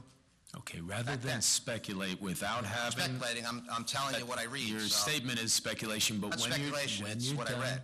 When you're done making your statement, we'll bring the commissioner up and make public what we're doing. And then lastly, I think Harani certainly had the expertise to help you to determine the situation out there. And now that it's moved forward, it appears from these new resolutions that you're continuing to use Harani there's more companies that now they're involving, subcontractors, and it seems to me that it's at the point where the town of Oyster Bay should be in a position to go directly to these companies that Harani is going to use to cut Harani out, which is obviously making money. Again, this is speculation, but when you're done with your statement, we'll bring the commissioner up to make public what we're doing with all the defined information. I'd like to know, just to be clear, I'd like to know why we're not going to the companies that have the expertise to fix the garage and why we need to continue to involve Harani. They've done their job. It's time to go to the companies who can fix the garage. And also, I'd love to know what the plan is on that garage. Is there going to come a time where, after spending all this money, someone's going to say, you know what, we got to knock it down and build another one? Is that going to happen? That's incorrect speculation, but thank you very much, and we'll get Mr. Supervisor, I don't like when you put words in my mouth. Okay, all I said was, what I just said is a very, very good possibility. No, it's not. You still, from your documentation... Okay. Mr. McKenna, I'd like to get your questions answered. Mr. Supervisor, have you read the backup? Mr. McKenna. Have you read the backup? I am fully... In the backup, it says that the town still does not know what is going to be the final determination. It says it right in here. So don't say that I'm speculating. I've read it. Okay, my guess is you haven't. We're not, well, that's incorrect, and we're not knocking it down. But thank you, Mr. McKenna, for your testimony. It says in here that you Mr. don't know what's... Commissioner, Don't put words in my mouth. Mr. Commissioner, thank you, Mr. McKenna. Commissioner, would you come forward so we can dispel some of these rumors and get to the facts regarding the garage, which has been ongoing for years, well before I got here. We're dealing with this garage appropriately. Thank you, Mr. McKenna. Commissioner. Yes, how you doing? Let's get to some of these questions answered, dispel the speculation, and get the facts out on what's going on with the garage so the public... Mr. McKenna, someone else is speaking now. No, you can interrupt people in their news. Mr. McKenna, So I'll interrupt you. well, then you won't be able to continue to conduct yourself in this room. Commissioner, I apologize that the previous speaker was rude, but let's get to the facts. Okay, the first resolution, the first docket that was put up with the resolution, and that was for $52,000 for Harani. 401. Just make it, that was the first one. No, I apologize. Which was done a couple of months ago. Okay. Yes, Sorry. yes. That was for $52,000, and that resolution was asking to do a study to make sure it was structurally sound, to make sure that the garage was not going to fall down as was speculated and things like that. That is not happening. That is why we spent that money to study it. We had another consultant, a sub-consultant, worked with them as a team, because you got structural contractor, structural, consultant, and then you had also a concrete expert. That's why you had two different, you had FTC and Harani working on that. They have now proven, with all calculations and everything, that everything is safe. Now what this resolution is saying, okay, now we want to go into the actual design and design the repairs. So it's not just an easy fix. We had to do a lot of more research. So that's what this is asking for. You have, we're also having a peer review. A peer review means that you're asking another consultant, separate from these guys, to review your documentation and make sure that they're in agreement with what you're doing. And that's what was hired through, that's what we're going to hire through this resolution. Also, what we've studied is different ways of repairing it. We have now narrowed it down to, we want to go with carbon fiber reinforced polymer, and that's to strengthen those cracked areas. It's been a proven technology, but again, the town wanted to make sure that it wasn't just one contractor that could do this type of work. So again, we had to do some research. We found that there was 3 out there that we're satisfied with, because we've interviewed them, we've talked to them. It's BASF, Sika, and then also Structural Preservation Systems has their products. So it's 3 different contractors that we now can go out to bid for. But in order to go to bid, you have to have design documents. So that's what this is asking for, is to go out for bid documents. To prepare. To design the repairs to the garage once and for all? Yes. Now, Yes, sir. Commissioner, if I'm not mistaken, when they had the problem on the interstate down by Philadelphia, they used this, and it worked. They did it in less than 2 weeks, and Yes. it's still working fine. Yes, thank you very much for saying that. Yes, that it is, this product is really an unbelievable product, and as I say, we've looked around to other facilities that have also used it, and again, like you had said, Councilman, that's what I was going to use as an example, that's where one that it's held up perfectly, and we're confident that we could go into the future with this type of a product. But there's multiple layers of problems at the facility, unfortunately. What I'm saying is there's also drainage, so we still have to look at the drainage. Now, that's part of this resolution, is to design and repair some of the drainage.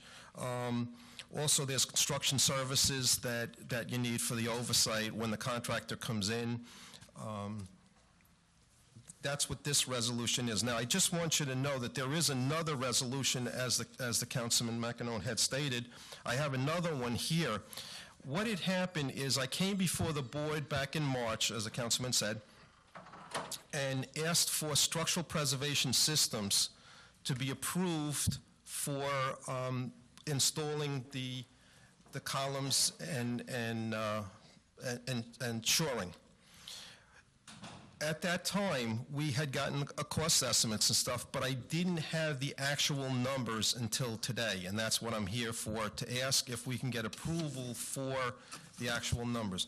Now, what I'm getting at is, we had a written proposal for $66,675,000 by Structural Preservation Systems, and then also $90,000 for arsenal scaffolding.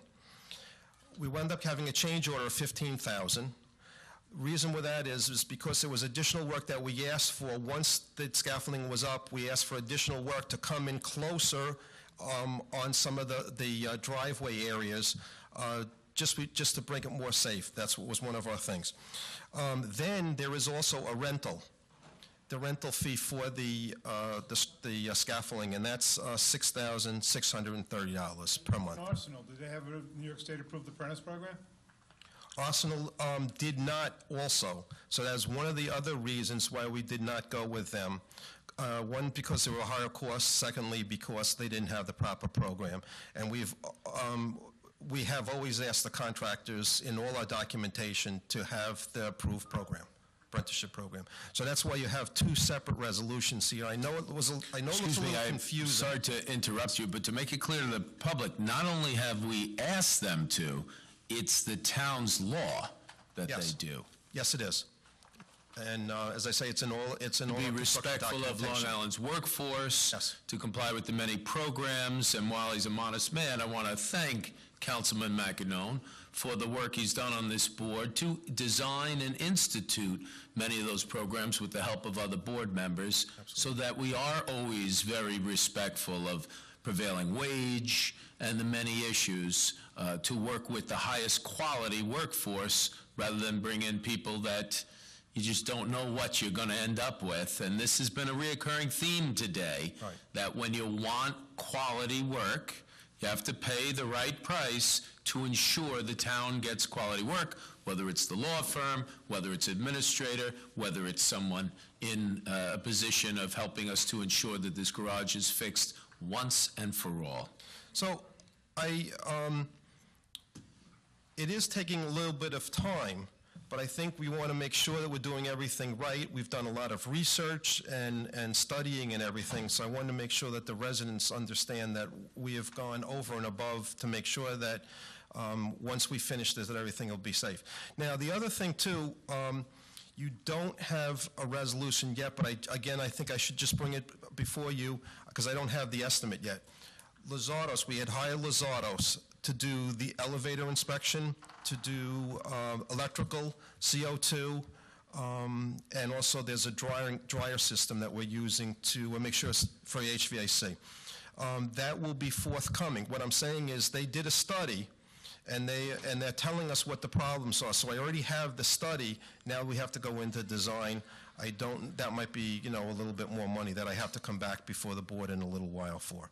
But I already have the documentation for that. And we're very confident that we're on top of this, and that we will get this garage fixed once and for all, and that will be fixed properly in every aspect. That's right. Does anyone have any other questions? No. Thank you, Commissioner. Thank you. Commissioner, thank you for your expertise in the matter, and I know you worked real hard on this. Thank you, sir. I really appreciate it. Okay, it looks like we have one more speaker on the resolutions, and that's Bob Fryer.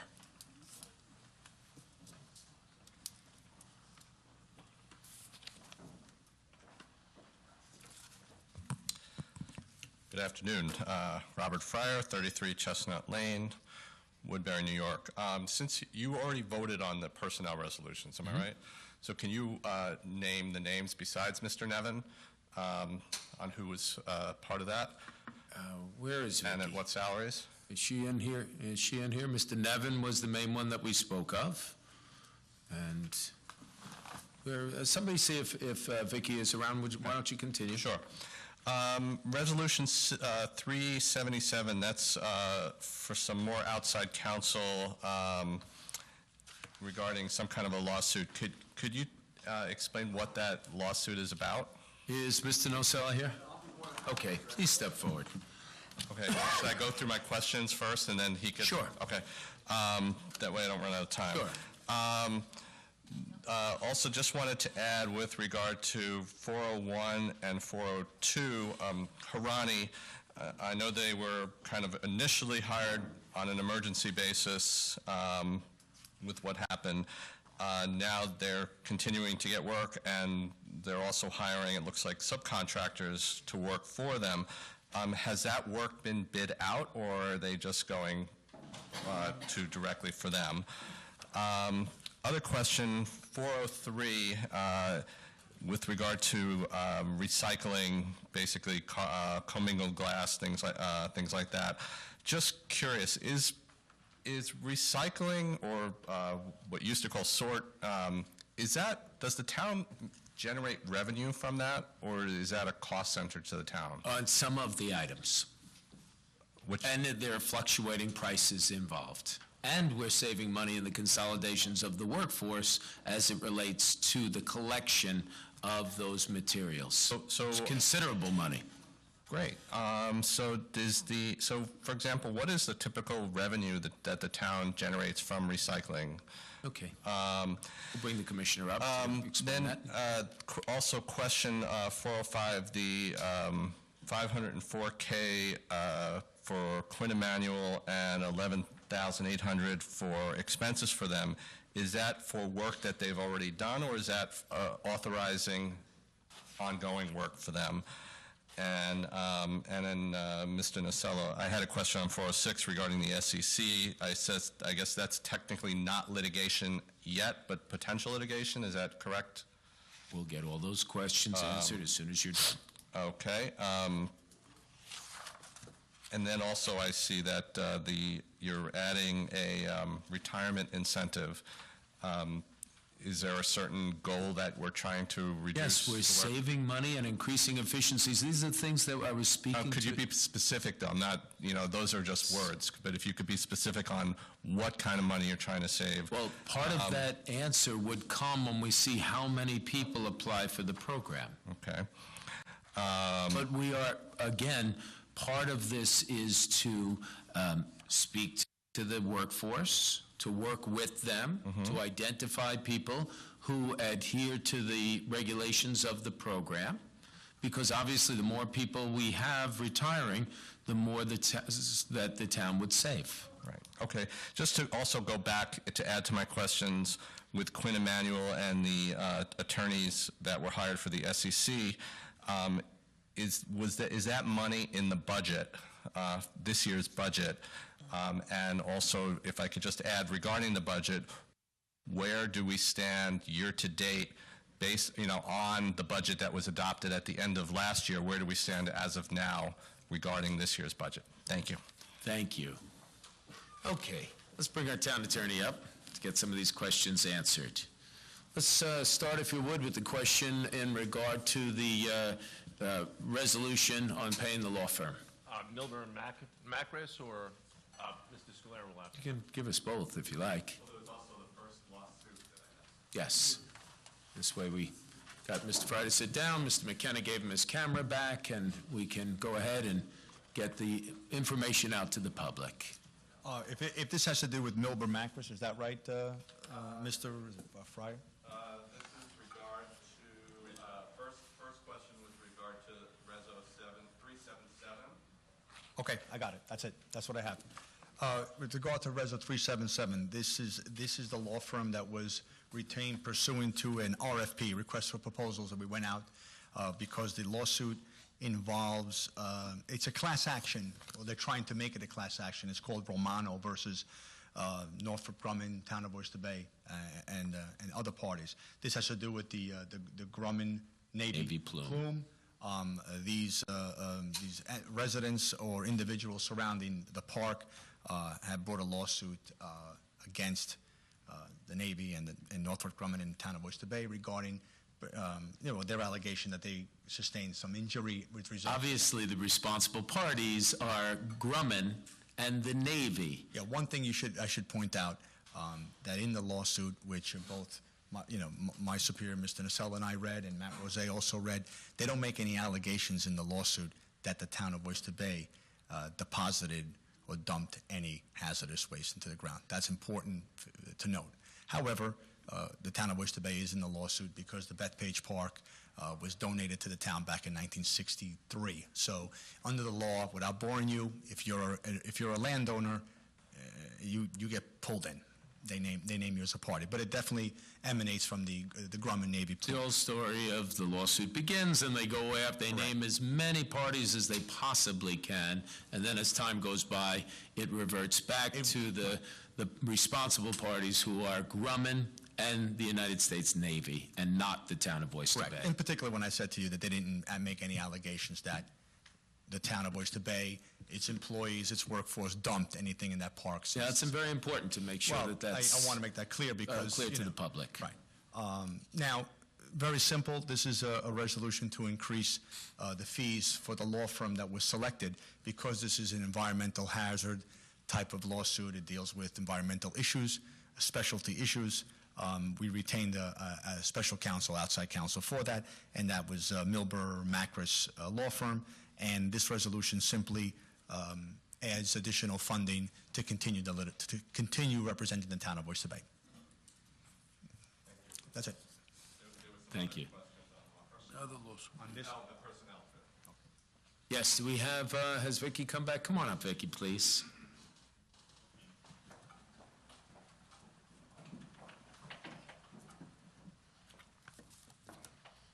Good afternoon. I wasn't here for the question, so if you wouldn't mind just telling me what I need to speak about. Oh, I'm sorry. In terms of personnel, we know that Mr. Nevin was hired. If you could just give us the names of the other people who are affected by today's personnel. Okay. I am actually changing a slot in the town comptroller office for a town comptroller. I have a tentative name on here, but it has not been put through yet. Just the slot. His appointment, if it happens, will be on the next board meeting. He's still being vetted. Second is a transfer of one employee, Ralph Raymond, from the deputy town clerk to as a deputy commissioner of general services. We have two employees, Lauren McManaman and salaries. Raymond, $94,730. He's going from deputy commissioner to deputy commissioner, deputy town From clerk deputy to town deputy. clerk So it's a lateral move. It's a lateral move. I don't have, this is a new slot because we left that other slot in the town clerk's office. So I don't have his salary off the top of my head. Lauren McManaman is going from a recreation aid and community youth services to a community and youth services group worker 1. Her current grade is an 0904 at $48,408. She is being made a group worker 1 at $1601, and the salary is $51,186. That is an increase of $4,700. Kristen Pizaruzzo, also in community and services, same change from recreation aid to group worker 1. Her current salary, grade and salary is 0905 at $49,778.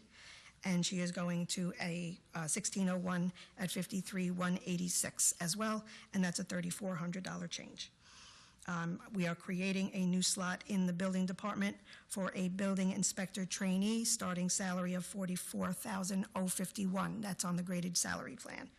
It is a $1,390 because of the new employees stay at the first salary for the first 2 years. So there's a separate designation for that. And we have James Pansaroli, who is currently the assistant greenskeeper at the golf course. He is going to be the greenskeeper at no additional salary. And that spot has been open for a number of years now. That spot was opened, I don't recall when the last person, but it was a few years, yes. And then just the deleting of the 4 slots in sort. Thank you. Thank you. I think it's important to point out again with Mr. Nevin that, as we spoke of earlier, that he is taking on much more than just communication responsibilities, although I see an article by Mr. Olson has already hit, doesn't mention that at all.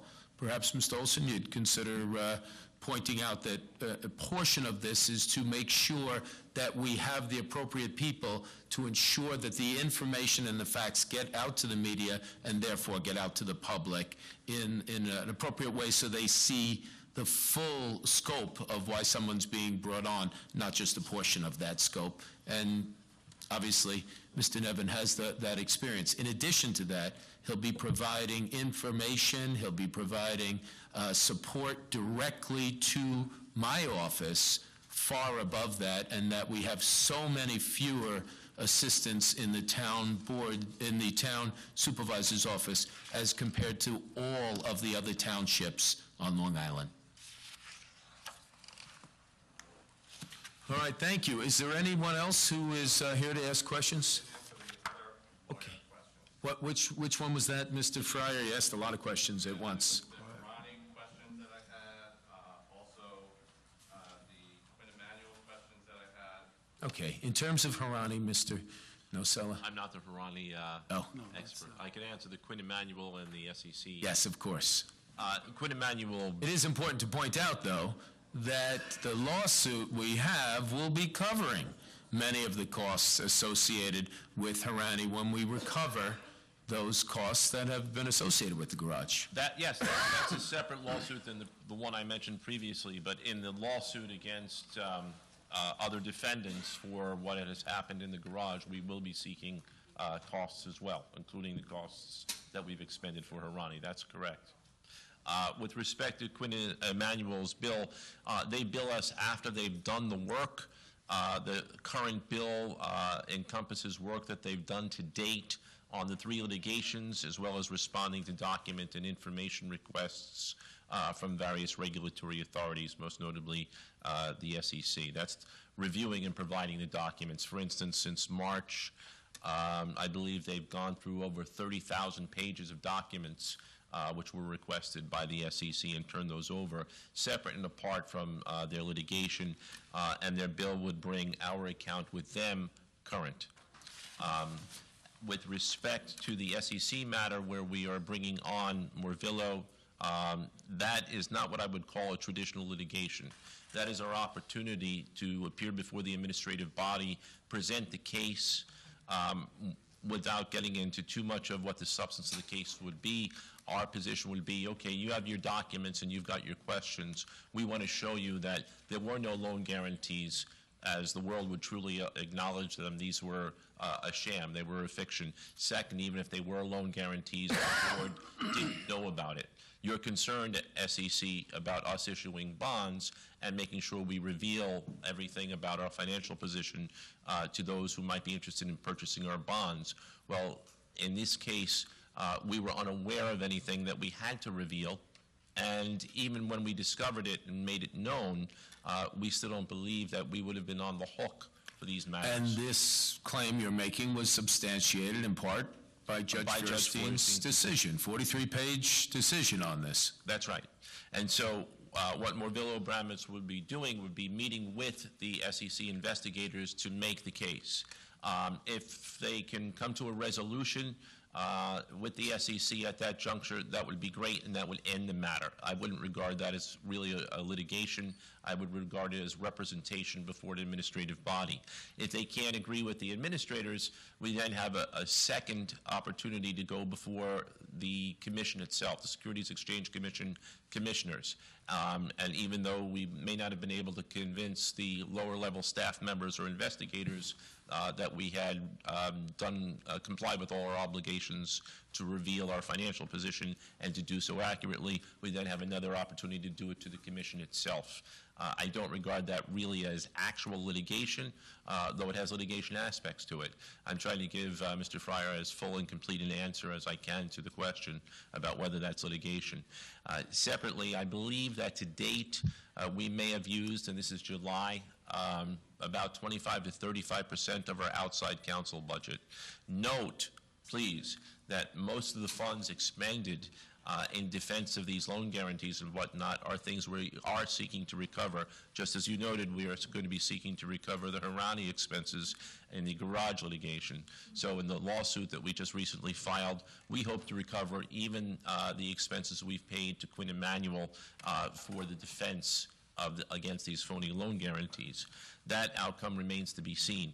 But I believe Mr. D'Arienzo can give you more precise figures if they're needed, but I am in constant contact with him about the amount of money we have in our outside counsel budget. And again, year to date, I'm rather proud to say that we've only expended about 25 to 35% over the 6-month period of the amount that was put in the budget for outside counsel. I'd like to commend my staff, if you don't mind, for having worked so diligently to reduce outside counsel expenses. Thank you. Thank you so much. Is Vicki still here? There was a question about early retirement.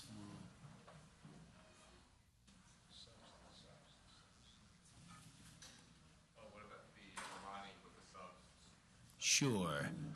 Commissioner, would you please join us?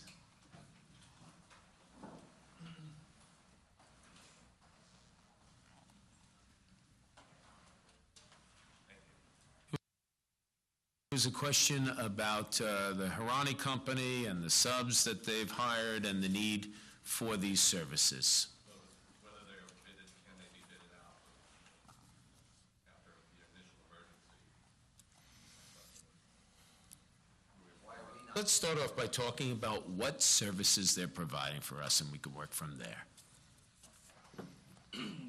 Okay. On Harani,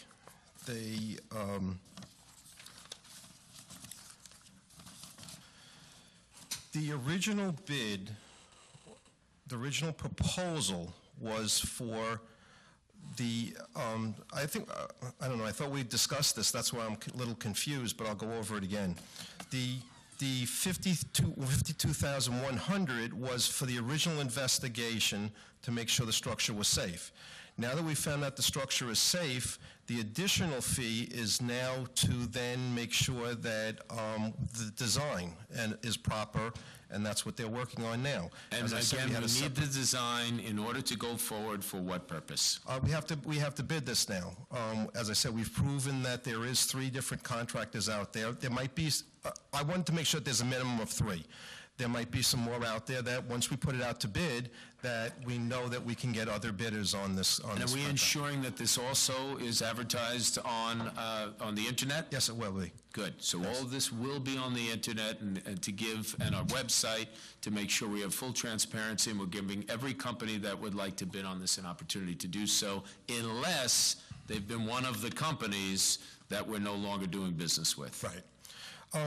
One of the things, I guess I should back up and say, it kind of would be crazy to, you already had a structural engineer go through all the study, all the documentation, do all the investigation, and now you're going to put it out as a bid or a proposal to another engineering consulting firm to come in to re-review all the stuff that the one consultant did, to then now go out to design. I think that's what the question is, and that just doesn't make any sense at all. Well, in all fairness, we have people who come up who really don't have any expertise in this, and that's why I bring you up to teach the public about the realities of running government. Good. All right, thank you very much. Thank you. That wasn't the question. What's the question? The question was, very simply, It current resolutions have subcontractors to run. They've decided to involve. So basically what's being asked is, are we going out allowing to bid on all of these contractors, and what is the normal process with subs as it relates to the bidding process? On this particular contract, you're talking about going out for $10,000 for additional expiration. For that minimal of a consultant estimate, is it worth going out to another firm to put out for a bid? Because that's what they're asking. Peer review is $12,000. We selected An engineering So firm... the cost, in that case, the peer review alone... is $12,000. ...more expensive than the actual cost of the services. And the peer review is to now look over all the documentation that the consultant already did for $12,000. So, yes, I could have gone out to bid for that, but...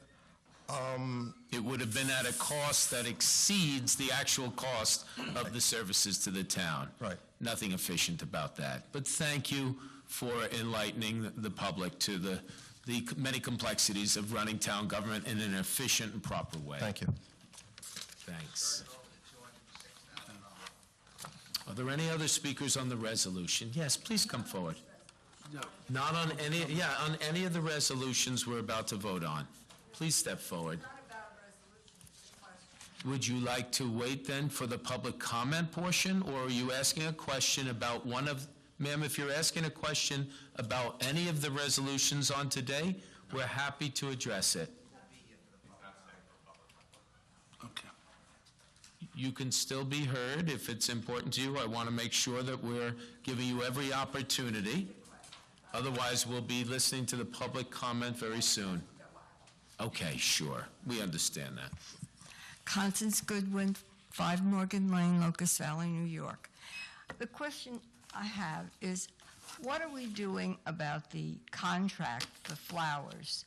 I understood that was supposed to be under consideration for quite some time, and I do understand that his lease is almost up, and he's paying very, very little for the occupation of that property. And I'd like to know what the board is doing about it and when it's going to be resolved. Okay. That's my question. Yes. We have someone in the town attorney's office who has currently been working on this. Please step forward. One of our deputies says, no, I'm sorry. I'm asking one of our deputies to step forward, who has been working on this case so that we can give you that information. And of course, we took you out of turn because you have personal matters to attend to. Hi. So, good afternoon, Paul Ehrlich from the Town Attorney's Office. Regarding flower right now, we have it under scrutiny right now, as well as the various activities from that angle, as well as environmental angles, and that's what we're pursuing at the moment. Now, specifically, we met with the Baymen's Association and different residents of the town who provided us, who asked the question, does Flowers have the documentation? Can you give us a status on our quest to ensure that they, whether or not they're operating with the proper documentation? Specifically in compliance with federal regulations as specified through different agencies. Thank you, Councilwoman. The New York State DEC has taken the position that had initially taken the position that they were the ones regulating them, and that they were and are in full compliance with any of the state regulations. We then went to the federal regulators, which are spearheaded by the Army Corps of Engineers. They have recently asserted jurisdiction based upon a finding of some endangered species, the potential of endangered species in the waters. The Army Corps of Engineers asserting their jurisdiction has now required them to obtain a pre-construction, to submit a pre-construction notification. The Army Corps has accepted papers from them as of the middle of last month. The Army Corps has taken the position that with the acceptance of those papers, that they are not looking to issue any cease and desist orders against them, essentially making the representation then that they're not finding any violations in terms of Flowers' operations at the moment. But, and I must emphasize this, it's something that is currently under investigation by them in terms of the permit process, their operations, the effect of their operations, the compliance with federal regulations on their operations. But based upon their investigation so far, they're not taking the position of any violations occurring, and they're allowing the operations to go on. Have they provided documentation to that effect?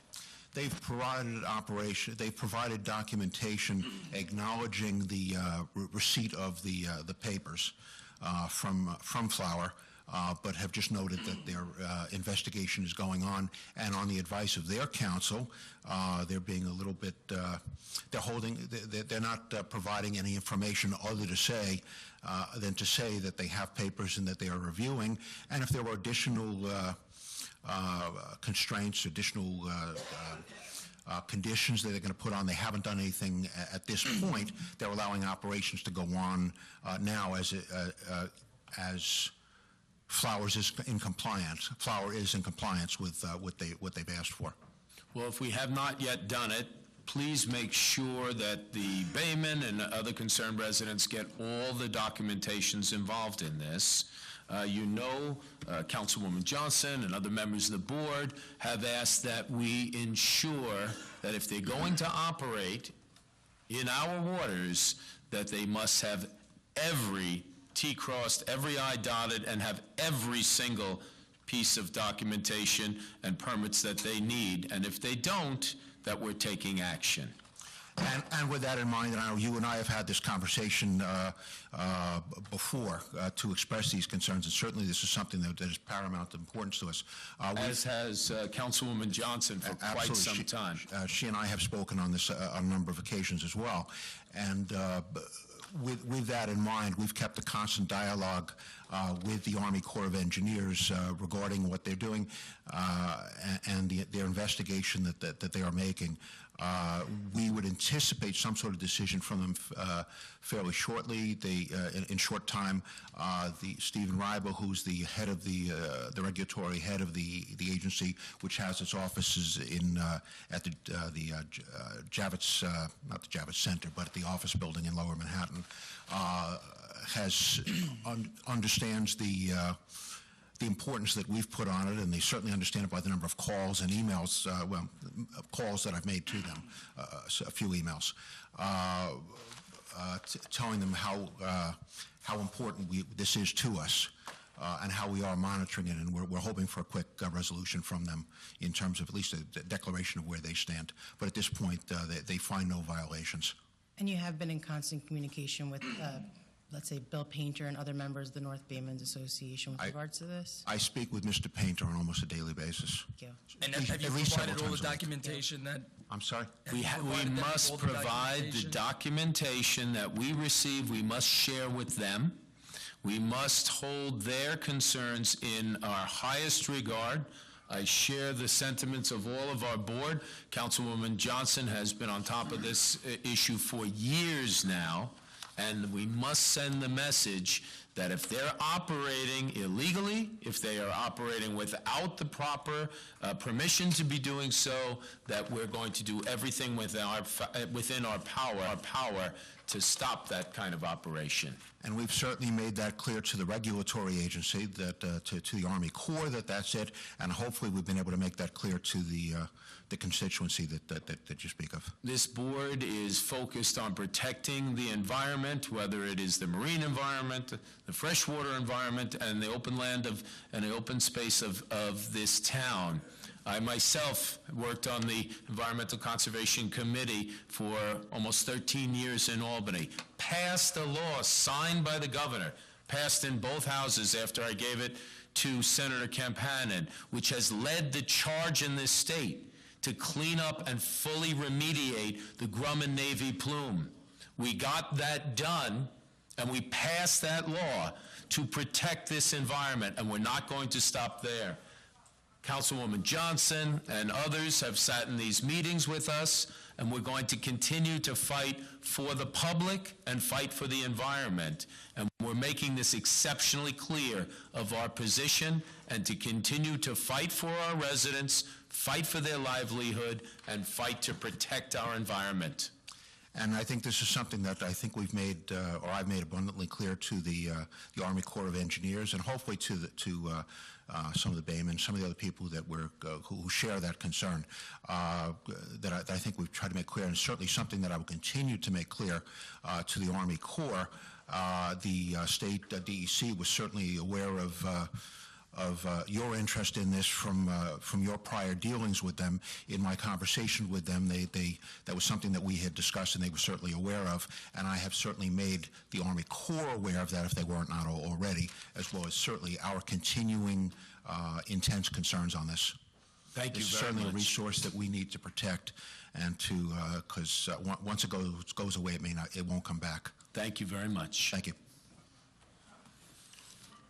Yes, do you have a statement on the? I appreciate all Okay. that. The question was, and maybe perhaps I'm mistaken, but I understood that Flowers' lease is going to be. What is the up date that the shortly. lease is up? I don't have that information. I understood it was within the next year, perhaps. Ms. Goodwin, that's not accurate. What is it? Would you please step up to the microphone and state your name for the record? Of course. Matthew Rose, Deputy Town Attorney. Ms. Goodwin, the lease was signed in 1994. It's a 5-year term. So it's due to expire in or about 2024. 1994, pursuant to a stipulation of settlement of some litigation. Right. No, it's a 2020, I'm sorry, maybe it's a 30-year lease, but it's 2024. That's the termination. That was my I would, understanding. no, it's certainly not in the next Excuse year. me, Ms. Goodwin? Why don't we get you that documentation that shows you when that's up? Obviously, when that lease is up, it gives the town and therefore the residents a lot more leverage in this situation. That's why I asked, because I was under the impression. Let's get you, Mr. Rosaire, would you I have it in provide- my office. I'll go get it right now. We'll provide you with that. You're very welcome. And if you don't have the time to stay, you mentioned a personal matter, we'll have it sent to you. All right, if there are no other comments to be made, yes, is there any letters, any correspondence, anything else on That's these only on the public resolutions? hearings. This is the action calendar. We're gonna Obviously, vote. just wanted to make sure. Okay. Motion was made by Councilman Muscarella, seconded by Councilman McEnroe. On the vote, we've already voted on P 17-17. We're going to continue the vote for TF 10-17 through Resolution 414. On the vote. Okay, Supervisor Saladino. Aye. Councilman Muscarella. Aye. Councilman McEnroe. Go slow. Aye. Okay. Councilwoman Alessia. I abstain on 377. Hold on, 377. Okay. I just want to make a comment on 414, which is the Beechwood resolution. I just want to state for the record that I've given a lot of thought to this particular resolution, that I know the supervisor referred earlier to there being a lot of discussion, not only in the boardroom, but also on social media, and that I had put out there on several local Facebook pages in response to resident concerns my email address at the town as well as my phone number here, and invited anyone that had concerns to reach out. I want to let everyone in the room know that we've only, at least my office, I can't speak for anyone else, have only received 5 emails regarding this issue, and that I've spoken to those people on an individual basis. I do believe that having the deliveries come into Beechwood later in the evening will prevent the traffic that people are concerned about. It just seems to me that it is better for trucks to be going after rush hour, and that is in compliance and conformity with the other regulations and restrictions throughout the town. If we were not to allow Mr. Greenfield the ability to get the deliveries at these times, we would be treating him differently than every other supermarket that we have within the town, and that doesn't seem right.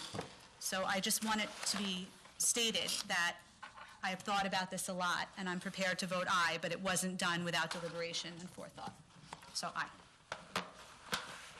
You're just abstaining on 377, everything else is an aye. Yes. Okay.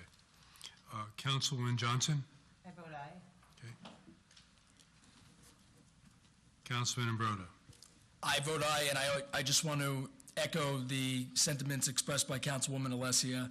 The major concern regarding the Beechwood resolution was traffic, and I believe that this resolution will alleviate the traffic in that area to the benefit of the residents. So I vote aye. Councilman Hand. Aye. Okay. Motion to adopt resolutions TF 10-17 through 376 passes with 7 ayes.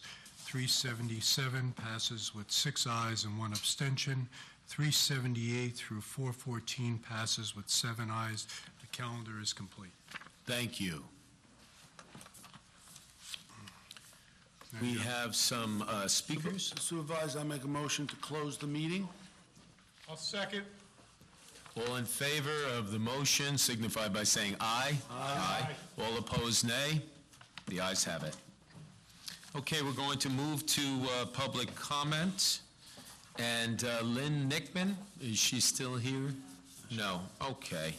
And Mrs. Goodwin already spoke. That just leaves our two. Mr. McKenna, why don't you go first?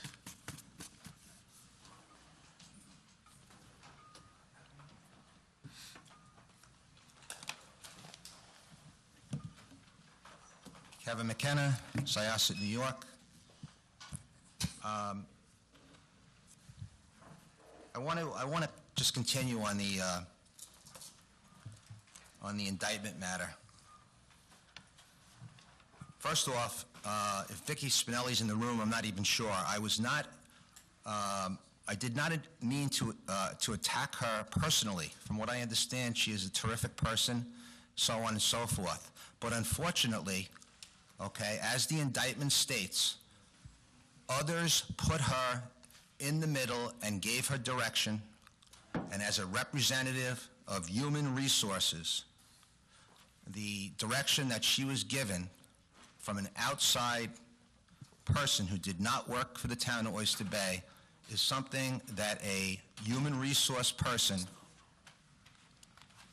should not, should say to the person, I can't do that. And Vicky Spinelli, in her professional job, not as a person, did something that a human resource person should not do. You're stating as an accusation, in your opinion, with no proof.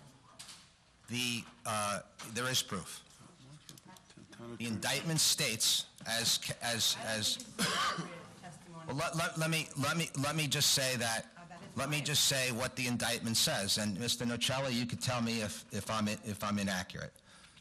Okay, and this indictment was from wiretaps, listening to Vicky Spinelli speak on the telephone and take direction from Mr. Porcelli, who was Mr. Vendito's campaign manager, and she was given direction for the hiring and firing of people, and she took that direction, and she went and did what she was told. And a human resource person should know enough to say, hey, this is, you know, I don't take direction. I don't take direction from somebody outside of town of Oyster Bay employee. And that's all I'm saying. And I prefaced it with who, and I asked a question which was not answered, which had to do with the resolution of hiring Mr. Nevin today. Who is giving Vicky Spinelli the direction to create this slot for Mr. Nevin? And that question was not answered. Who is giving the direction? Would you like an answer? Yeah. Okay, so please take a seat, as has always been the process. I'm not finished with this Would you public like comment. to finish? Would you like to finish? Please continue to Okay, it's give us public your comment, so, opinions.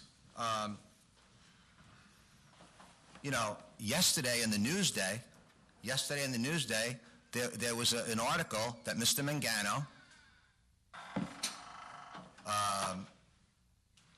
has reassigned 40 people to different positions, and it's happening at the same time this has happened. So I asked the question because you had the Singh situation with the loans and everything, and the fraud you're referring to. Fraud with the loans. Okay, it's no secret that I mean, Mr. Mangano is indicted having to do with the different allegations involving that matter.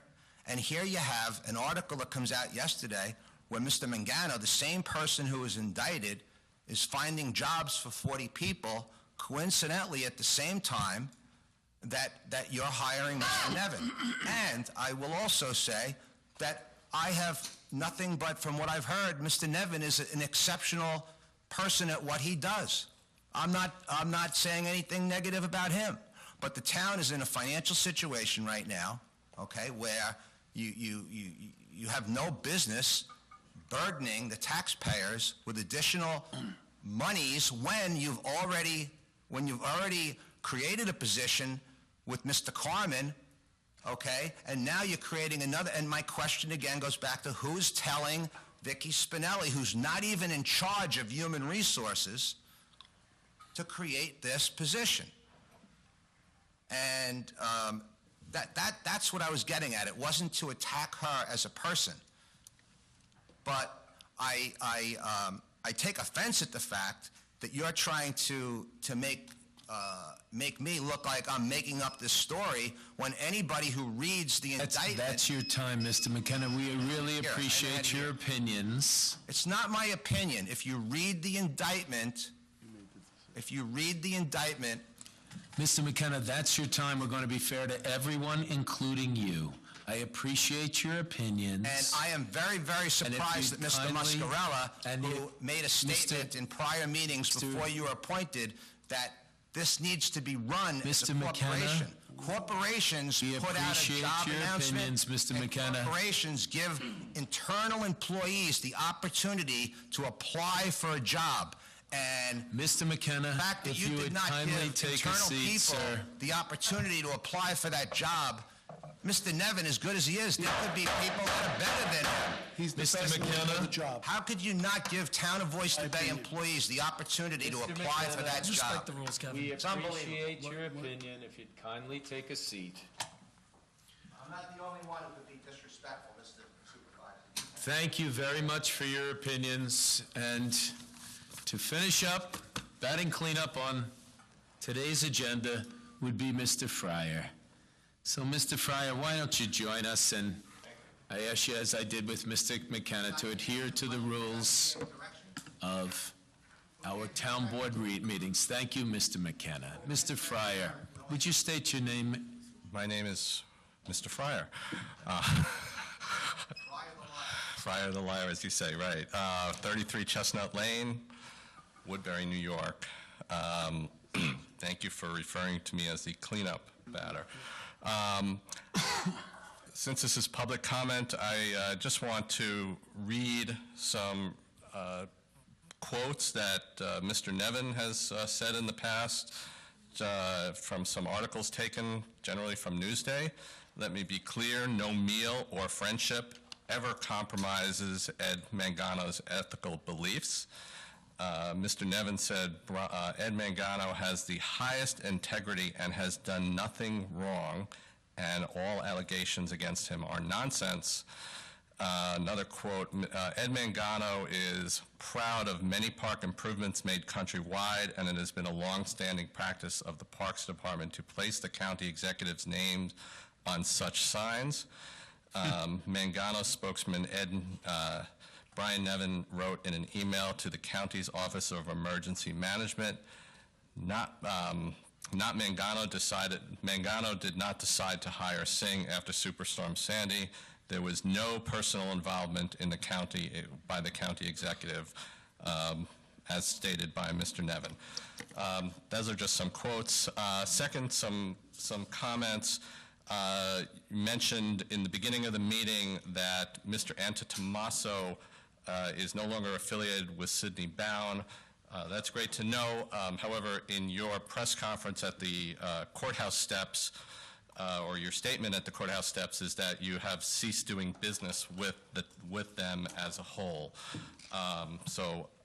I'm wondering if that is no longer the case. Let's answer your question. I'm still talking. Let's answer your question. After I'm done making my statement. Okay, that's After fine. I'm done making my statement. I understand you're going to Secondly, you made a comment, yes, political subterfuge, right? You mentioned that the town has stopped doing business with the Liza Company. Shouldn't there be a resolution voted on by the board? But I also understand that Mr. Liza owns several companies under different names. Will this board vote to not do business with all of those companies of which Liza family has an interest in?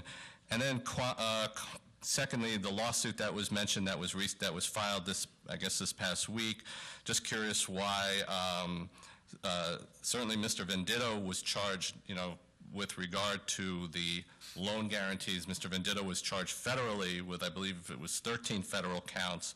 I'm curious why Mr. Venditto isn't being sued by the town as well. And for that matter, I'm curious why Mr. Genova is not. That's all.